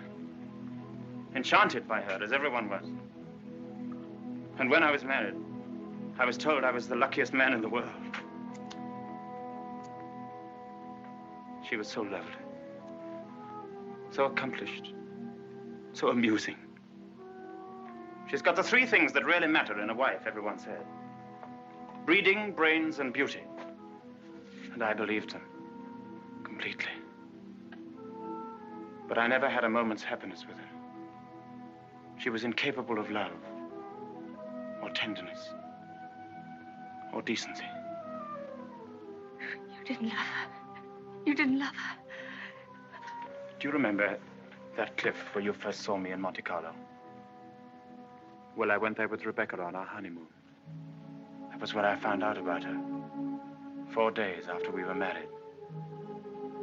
She stood there laughing, her black hair blowing in the wind, and told me all about herself.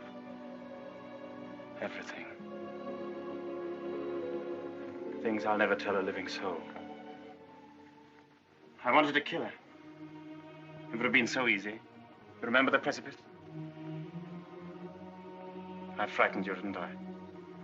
You thought I was mad. Perhaps I was. Perhaps I am mad. It wouldn't make for sanity, would it? Living with the devil. I'll make a bargain with you, she said. You'd look rather foolish trying to divorce me now after 4 days of marriage. So I'll play the part of a devoted wife, mistress of your precious Mandalay. I'll make it the most famous showplace in England, if you like. And people will visit us and envy us and say we're the luckiest, happiest couple in the country. What a grand joke it'll be. What a triumph. I should never have accepted her dirty bargain. But I did. I was younger then and tremendously conscious of the family honor. Family honor. She knew that I'd sacrifice everything rather than stand up in a divorce court and give her away, admit that our marriage was a rotten fraud. You despise me, don't you? As I despise myself. You can't understand what my feelings were. Can you? Of course I can, darling. Of course I can. Well, I kept the bargain, and so did she, apparently. Oh, she played the game brilliantly. But after a while, she began to grow careless. She took a flat in London, and she'd stay away for days at a time. Then she started to bring her friends down here. I warned her, but she shrugged her shoulders. What's it got to do with you, she said. She even started on Frank. Poor, faithful Frank. Then there was a cousin of hers, a man named Favell. Yes, I know him. Came the day you went to London. Why didn't you tell me? I didn't like to. I thought it would remind you of Rebecca. Remind me? As if I needed reminding. Favell used to visit her here in this cottage. I found out about it, and I warned her that if he came here again, I'd shoot them both. One night, when I found that she'd come back quietly from London, I thought that Favell was with her. And I knew then that I couldn't stand this life of filth and deceit any longer. I decided to come down here and have it out with both of them. But she was alone. She was expecting Favell, but he hadn't come. She was lying on the divan, a large tray of cigarette stubs beside her. She looked ill, queer. Suddenly she got up, started to walk toward me. When I have a child, she said, neither you nor anyone else could ever prove it wasn't yours. You'd like to have an heir, wouldn't you, Max, for your precious Manderley? And she started to laugh. How funny. How supremely, wonderfully funny. I'll be the perfect mother, just as I've been the perfect wife. No one will ever know. It ought to give you the thrill of your life, Max, to watch my son grow bigger day by day, and to know that when you die, Manderley will be his. She was face to face with me. One hand in her pocket, the other holding a cigarette. She was smiling. Well, Max, what are you going to do about it? Aren't you going to kill me? I suppose I went mad for a moment. I must have struck her. She stood staring at me. She looked almost triumphant. Then she started toward me again, smiling. Suddenly she stumbled and fell.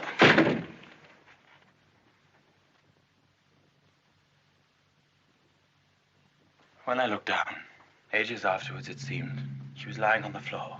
She'd struck her head on a heavy piece of ship's tackle. I remember wondering why she was still smiling. And I realized she was dead. But you didn't kill her. It was an accident. Who would believe me? I lost my head. I just knew I had to do something. Anything. I carried her out to the boat.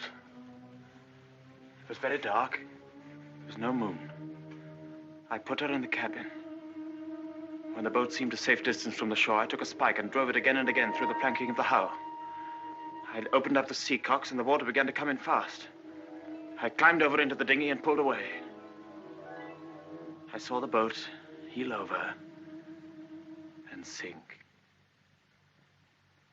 I pulled back into the cove. It started raining. Maxim, does anyone else know of it? No, no one except you and me. We must explain it. It's got to be the body of someone you've never seen before. No, they're bound to know. Her rings, bracelets she always wore. They'll identify her body. Then they'll remember the other woman. The other woman buried in the crypt. If they find out it was Rebecca, you must simply say that you made a mistake about the other body. That the day you went to Edgecombe, you were ill. You didn't know what you were doing. Rebecca's dead. That's what we've got to remember. Rebecca's dead. She can't speak. She can't bear witness. She can't harm you anymore. We're the only two people in the world that know, Maxim. You and I.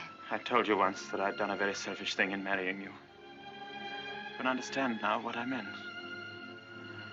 I've loved you, my darling. I shall always love you. But I've known all along that Rebecca would win in the end. No, no. She hasn't won. No matter what happens now, she hasn't won.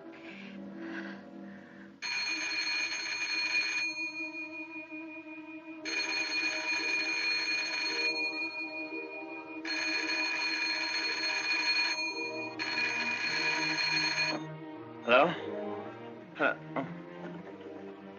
Hello, Frank. Hello, Frank. Yes. Who? Colonel Julian? Yes, tell him I'll meet him there as soon as I possibly can. What? Well, say we could talk about that when we're sure about the matter. What's happened? Colonel Julian called. He's the chief constable of the county. He's been asked by the police to go to the mortuary. He wanted to know if I could possibly have made a mistake about that other body.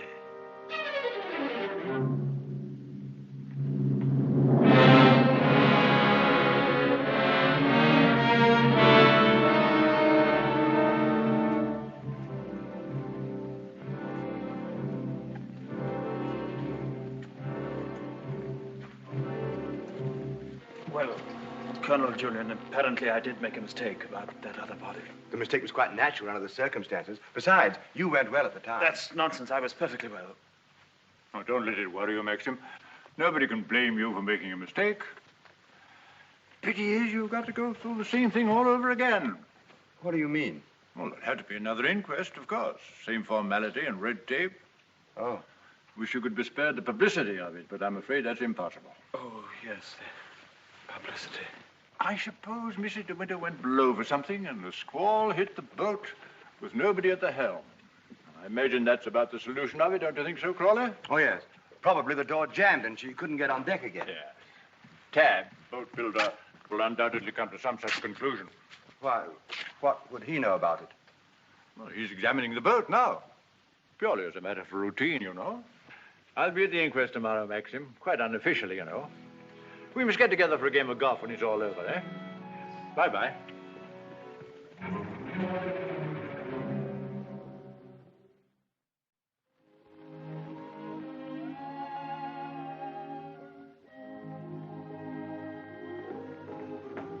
I have the evening papers, madam. Would you care to see them? Oh, no, thank you, Fred. And I prefer that Mr. De Winter weren't troubled with them either. I understand, madam. Permit me to say that we're all most distressed outside.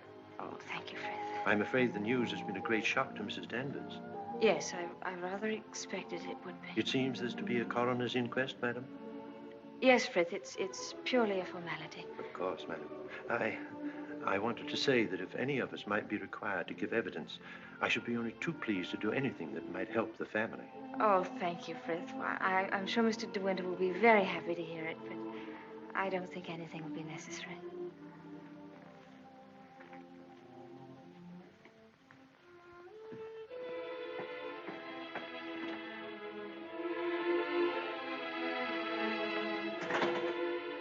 Maxim. Hello, darling. Oh, Maxim, I'm worried about what you'll do at the inquest tomorrow. What do you mean? You won't lose your temper, will you? Promise me that they won't make you angry. All right, darling. I promise. No matter what he asks you won't lose your head. Don't worry, dear. They can't do anything at once, can they? No. Then we've a little time left to be together. Yes. I want to go to the inquest with you. I'd rather you didn't, darling. But I can't wait here alone.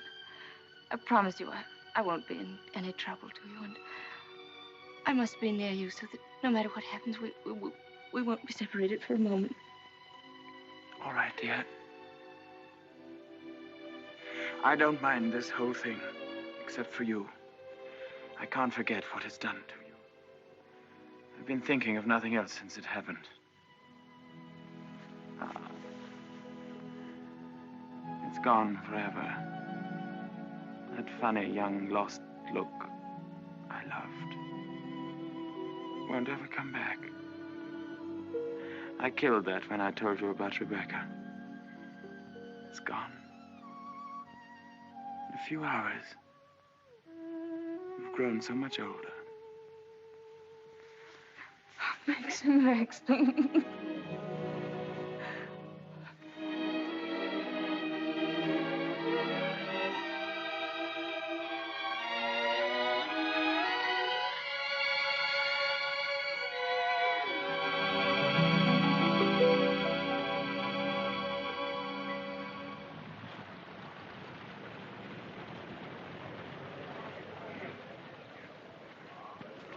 Black Jack Brady was his name. The most important arrest I ever made. It must have been about 2 years ago now. Of course, there was no doubt about it. He was hung a month after I caught him. Hello, wait a minute. They've got old Balmy Ben up now. You remember the late Mrs. De Winter, don't you? She's gone. Yes, we know that. She went in the sea. The sea got her. That's right, that's right. Now, we want you to tell us whether you were on the shore that last night she went sailing. Eh? Were you on the shore that last night she went out when she didn't come back? I didn't see nothing. I don't want to go to the asylum. Them cruel folks there. Now, nobody's going to send you to the asylum. All we want you to do is to tell us what you saw. I didn't see nothing. Come, come. Did you see Mrs. De Winter get into her boat that last night? I don't know nothing. I don't want to go to the asylum. Very well, you may go. Eh? You may go now. Now, Mr. Tabb. Yes, sir. Step forward, please.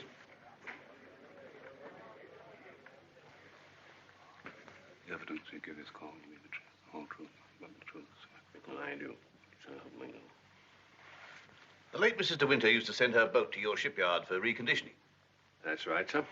Can you remember any occasion when she had any sort of accident with the boat? No, sir. I often said Mrs. De Winter was a born sailor. Now, when Mrs. De Winter went below, as is supposed, and a sudden gust of wind came down, that would be enough to capsize the boat, wouldn't it?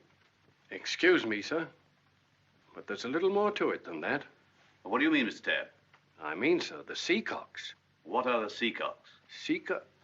Oh, well, the seacocks are the valves to drain out the boat. They're always kept tight closed when you're afloat. Yes? Well, yesterday, when I examined that boat, I found they'd been opened. Well, what could be the reason for that? Just this. That's what flooded the boat and sunk her. Are you implying? That boat never capsized at all. I know it's a terrible thing to say, sir, but in my opinion, she was scuttled.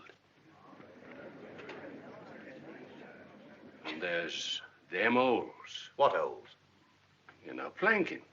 What are you talking about? Of course, that boat's been underwater for over a year. And tide's been knocking her against the ridge. But it seemed to me, them holes looked as if she'd made them from the inside. Then you believe she must have done it deliberately? Couldn't have been no accident. Not with her knowledge of boats. You knew the former Mrs. De Winter very well, I believe. Oh, yes. Would you believe her capable of suicide? No, frankly, I would not. You never can tell. You may stand down, Mr. Tabb. Mr. De Winter, please.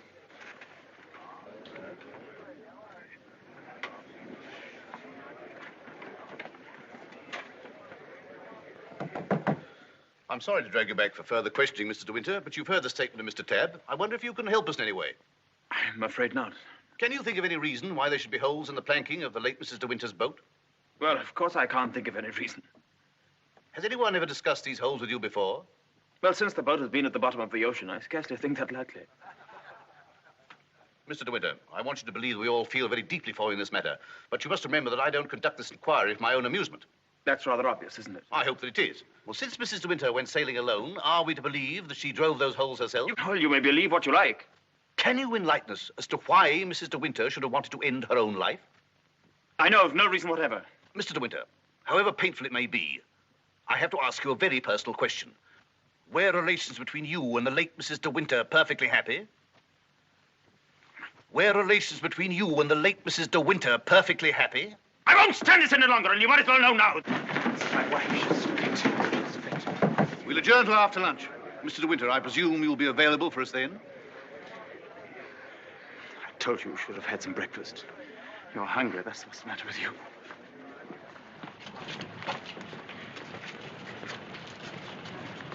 Mr. Frith thought you might like to have some lunch from the house and sent me with it. Oh, that's fine, man. And can you pull around the corner? Very good, sir.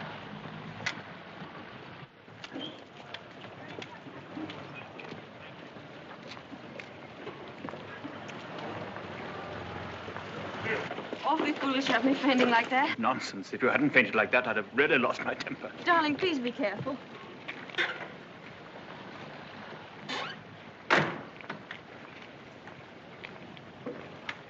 Darling, if you wait here a few moments, I'll see if I can find old Frank. Of course, darling. Don't worry about me. I'll be all right. Sure? Here. Try a spot of this. Do you good. Thank you. Are you all right? Yes, of course. Won't be long. Right you are. Hello. And how does the bride find herself today? I say, marriage with Max is not exactly a bed of roses, is it? I think you better go before Maxim gets back. Oh, jealous, is he? Well, I can't say I blame him. But you don't think I'm the big bad wolf, do you? I'm not, you know. I'm a perfectly ordinary, harmless bloke. And I think you're behaving splendidly over all this. Perfectly splendidly. You know, you've grown up a bit since I last saw you. It's no wonder. What do you want, Father? Oh, hello, Max. Things are going pretty well for you, aren't they? Better than you ever expected. I was rather worried about you at first. That's why I came down to the inquest. Well, I'm touched by your solicitude, but if you don't mind, we'd rather like to have our lunch. Lunch? I say, what a jolly idea. Rather like a picnic, isn't it? Oh, I'm so sorry. Do you mind if I put this there? You know, Max, old boy, I really think I ought to talk things over with you. Talk what things over? Well, those holes in the planking, for one thing. Those holes that were drilled from the inside. Oh, Mullen. Yes, sir? Would you, like a good fellow, have my car filled with petrol? It's almost empty. Very good, sir. And Mullen, close the door, will you? Yes, sir. Does this bother you?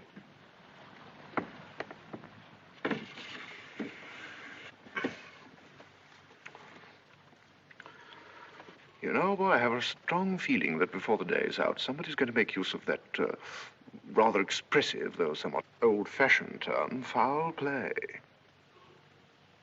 Am I boring you with all this? No? Good. Well, you see, Max, I'm finding myself in a rather awkward position. You've only got to read this note to understand. It's from Rebecca. And what's more, she had the foresight to put a date on it. She wrote it to me the day she died. Incidentally, I was out on a party on that night, so I didn't get it until the next day. And what makes you think that note would interest me? Oh, I'm not going to bother you with the contents now, but I can assure you that it is not the note of a woman who intends to drown herself that same night. By the way, what do you do with old bones? Bury them, eh, what? However, for the time being... You know, Max, I'm getting awfully fed up with my job as a motor car salesman. I don't know if you've ever experienced the feeling of driving an expensive motor car that isn't your own, but it can be very, very exasperating. You know what I mean. You want to own the car yourself. I've often wondered what it'd be like to retire to the country, have a nice little place with a few acres of shooting. I've never figured out what it'd cost a year, but I'd like to talk about it with you. I'd like to have your advice on how to live comfortably without hard work.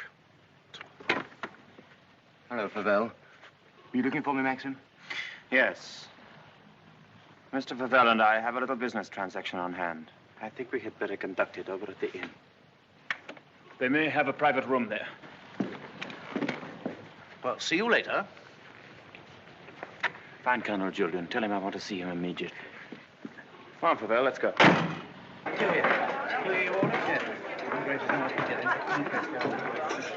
Have you a private room, please? Of course, sir. Through there, sir. Hope this will do, Mr. De Winter. Oh, splendid. Splendid. Exactly like the Ritz. Any orders, gents? Yes, you might bring me a large brandy and soda. How about you, Max? Have one on me. I feel I can afford to play host. Thanks, I don't mind if I do. Make it two, will you, like a good fellow? Very good, sir. Where's Mr. De Winter? Through the other door, sir. Colonel Julian, this is Mr. Pavel. Oh, I know Colonel Julian. We're old friends, aren't we? Since you're old friends, I assume you also know he's head of the police here. I think he might be interested to hear your proposition. Go on, tell him all about it. I don't know what you mean. I merely said I hope to give up selling cars and retire into the country. Actually, he offered to withhold a vital piece of evidence from the inquest if I made it worth his while. I only want to see justice done, Colonel. Now, that boat builder's evidence suggested certain possible theories concerning Rebecca's death. One of them, of course, is suicide. Now, I have a little note here which I consider puts that possibility quite out of court. Read it, Colonel. Jack, darling, I've just seen the doctor, and I'm going down to Mandalay right away. I shall be at the cottage all this evening and shall leave the door open for you. I have something terribly important to tell you. Rebecca. Now, does that look like the note of a woman who had made up her mind to kill herself? And apart from that, Colonel, do you mean to tell me that if you wanted to commit suicide, you'd go to all the trouble of putting out to sea in a boat and then take a hammer and chisel and laboriously knock holes through the bottom of it? Come, Colonel, as an officer of the law, don't you feel there are some slight grounds for suspicion? Of murder? What else? You've known Max a long time, so you know he's the old-fashioned type who'd die to defend his honor, or who'd kill for it. It's blackmail. Pure and simple. Yes, blackmail is not so pure nor so simple. It can bring a lot of trouble to a great many people. And the blackmailer sometimes finds himself in jail at the end of it. Oh, I see. You're going to hold De Winter's hand through all this. Just because he's the big noise around here, and he's actually permitted you to dine with him. Be careful, Pavel. You brought an accusation of murder. Have you any witnesses? Oh, I do have a witness. Oh. It's that fellow Ben. That stupid coroner hadn't been as much of a snob as you are. He'd have seen that halfwit was hiding something. And why should Ben do that? Because we caught him once, Rebecca and I, peering at us through the cottage window. Rebecca threatened him with the asylum. That's why he was afraid to speak. But he was always hanging about. He must have seen this whole thing. It's ridiculous even listening to all this. You're like a little trades union, all of you, aren't you? And if my guess is right, Crawley, there's a bit of malice in your soul toward me, isn't there? Crawley didn't have much success with Rebecca. But he ought to have more luck this time. And the bride will be grateful for your fraternal arm, Crawley, in a week or so. Every time she faints, in fact. De Winter! Maxim, please. That temper of yours will do you in yet, Max.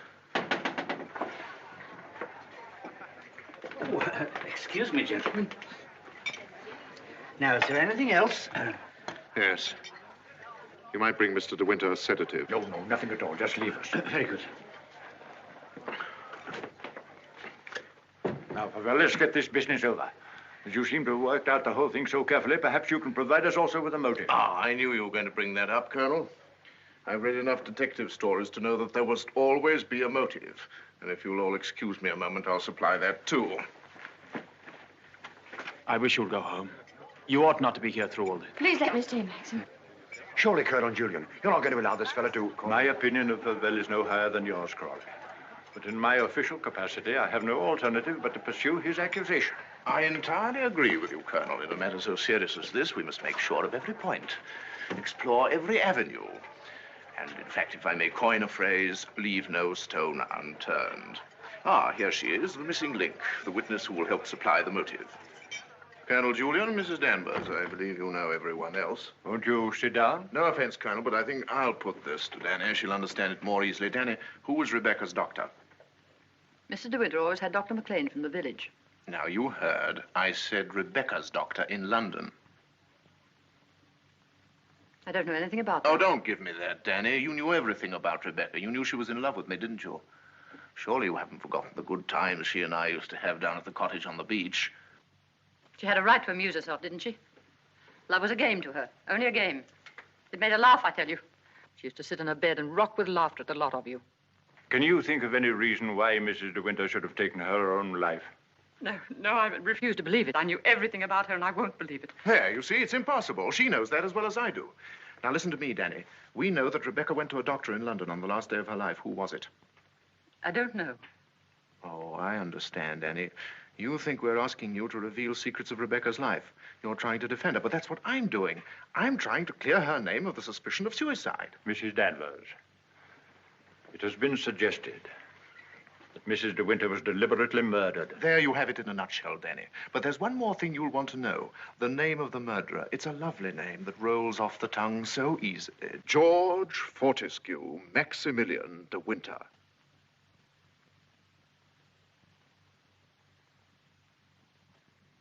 Was a doctor. Mrs. De Winter sometimes went to him privately. She used to go to him even before she was married. We don't want reminiscences, Danny. What was his name?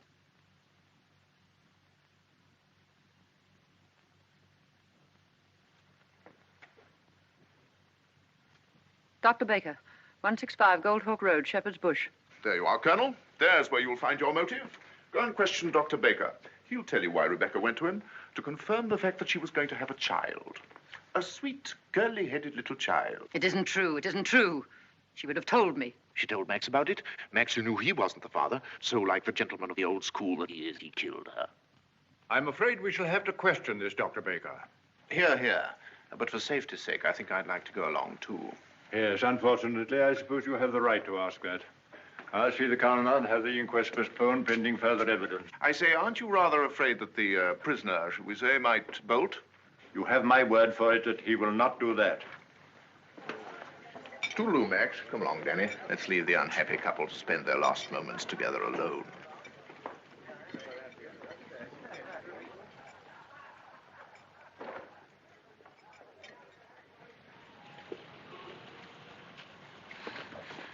Are you sure you don't want me to go with you, Max?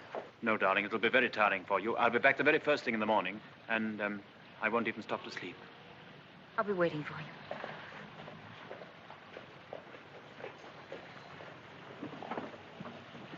you. Ready, Maxim? Yes. You two go on ahead. I'll follow with Favel.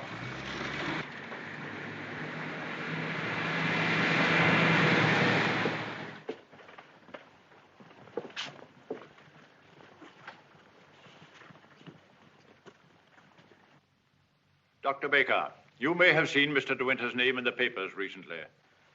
Oh, yes, in connection with the body that was found in a boat. My wife was reading all about it. A very sad case. My condolences. No, this is going to take hours. Let me... Don't bother, Favel. I think I can tell Dr. Baker. We're trying to discover certain facts concerning the late Mrs. De Winter's activities on the day of her death. October the 12th last year. And I want you to tell me, if you can, if anyone of that name paid you a visit on that date. I'm awfully sorry. I'm afraid I can't help you. I should have remembered the name De Winter. I've never attended a Mrs. De Winter in my life. Well, how can you possibly tell all your patients' names? I can look it up in my engagement diary, if you like. Did you say the 12th of October? Yes. Here we are. No. No De Winter. Are you sure? Well, here are all the appointments for that day. Ross, Campbell, Stedall, Perino, Danvers, Danny? What the devil? Would you read that name again? Did you say Danvers? Yes, I have a Mrs. Danvers for 3 o'clock. What did she look like? Can you remember? Yes, I remember her quite well. She was a very beautiful woman. Tall, dark, exquisitely dressed. Rebecca. The lady must have used an assumed name. Is that so? This is a surprise. I'd known her a long time. What was the matter with her? My dear sir, there are certain ethics. Could you supply a reason, Dr. Baker, for Mrs. De Winter's suicide? For her murder, you mean? She was going to have a kid, wasn't she? Come on, out with it. Tell me, what else would a woman of her class be doing in a dump like this? I take it the official nature of this visit makes it necessary for me to... I assure you, we'd not be troubling you if it were not necessary. You want to know if I can suggest any motive as to why Mrs. De Winter should have taken her life? Yes, I think I can. The woman who called herself Mrs. Danvers was very seriously ill. She was not going to have a child. Well, that was what she thought. My diagnosis was different. I sent her to a well-known specialist for an examination and x-rays. And on this date, she returned to me for his report. I remember her standing here, holding out her hand for the photograph. I want to know the truth, she said. I don't want soft words and a bedside manner. If I'm for it, you can tell me right away. I knew she was not the type to accept a lie. She'd asked for the truth. I let her have it. She thanked me. I never saw her again, so I assumed that... What was wrong with her? Cancer. Yes, the growth was deep-rooted. An operation would have been no earthly use at all. In a short time, she would have been under morphia. There was nothing that could be done for her, except wait. Did she say anything when you told her? She smiled in a queer sort of way. Your wife was a wonderful woman, Mr. De Winter. And, oh, yes, I remember she said something that struck me as being very peculiar at the time. When I told her it was a matter of months, she said, "Oh, no, doctor, not that long." You've been very kind. You've told us all we wanted to know. We should probably need an official verification. Verification? Yes, to confirm the verdict of suicide. I understand. Can I offer you gentlemen a glass of sherry? Oh, very kind. I think we ought to be going. Thank heaven we know the truth. Dreadful thing. Dreadful. A young and lovely woman like that. No wonder. I never had the remotest idea. Neither did Danny, I'm sure. I wish I had a drink. Will we be needed at the inquest any further, Colonel Julian? No. I can see to it that Maxim's not troubled any further. Thank you, sir. Are you ready to start, Colonel? No, thank you. I'm staying in town tonight. And let me tell you, Favell, blackmail is not much of a profession. We know how to deal with it in our part of the world, strange as it may seem to you. Oh, I'm sure I don't know what you're talking about. But if you ever need a new car, Colonel, just let me know. It's impossible to thank you for your kindness to us through all this. You know what I feel without my saying anything. Not at all. Put the whole thing behind you. But let your wife know she'll be getting worried. Yes, of course. I'll phone her at once, then we'll get straight down to Mandalay. Goodbye, Crawley. Maxim's got a great friend.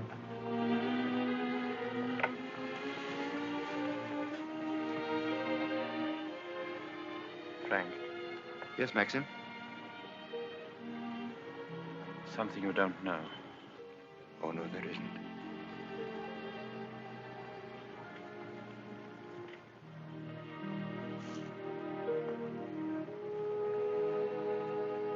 I didn't kill her, Frank.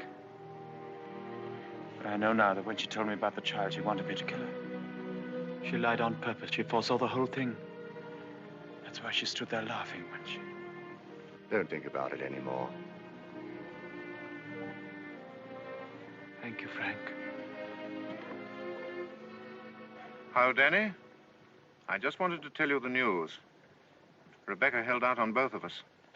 She had cancer. Yes, suicide. And now Max and that dear little bride of his will be able to stay on at Mandalay and live happily ever after. Bye-bye, Danny. This your car, sir? Yes? Will you be going soon? This isn't a parking place, you know. Oh, isn't it? Well, people are entitled to leave their cars outside if they want to. It's a pity some of you fellows haven't anything better to do. When you phoned, did she say she'd wait up? I asked her to go to bed, but she wouldn't hear of it. I wish I could get some more speed out of this thing. Is something worrying you, Maxim? I can't get over the feeling something's wrong.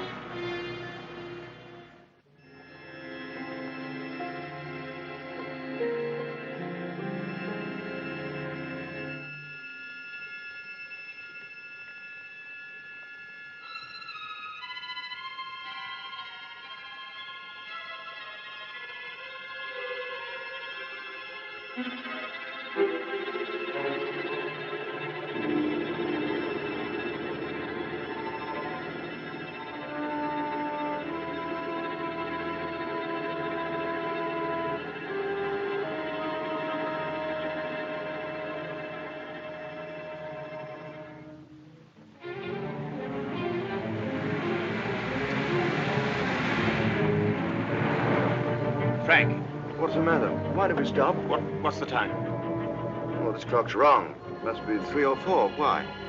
That can't be the dawn breaking over there. It's in the winter that you see the northern lights, isn't it? That's not the northern lights. That's Mandalay.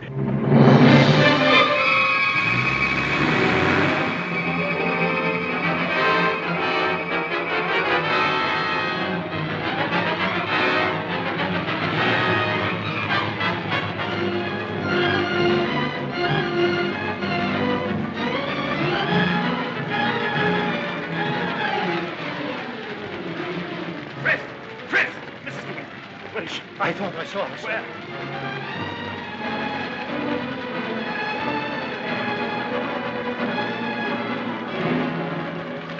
Maxie! Thank heaven you've come back to me. Are you all right, darling? Oh, yes. Are you all right? Mrs. Danvers.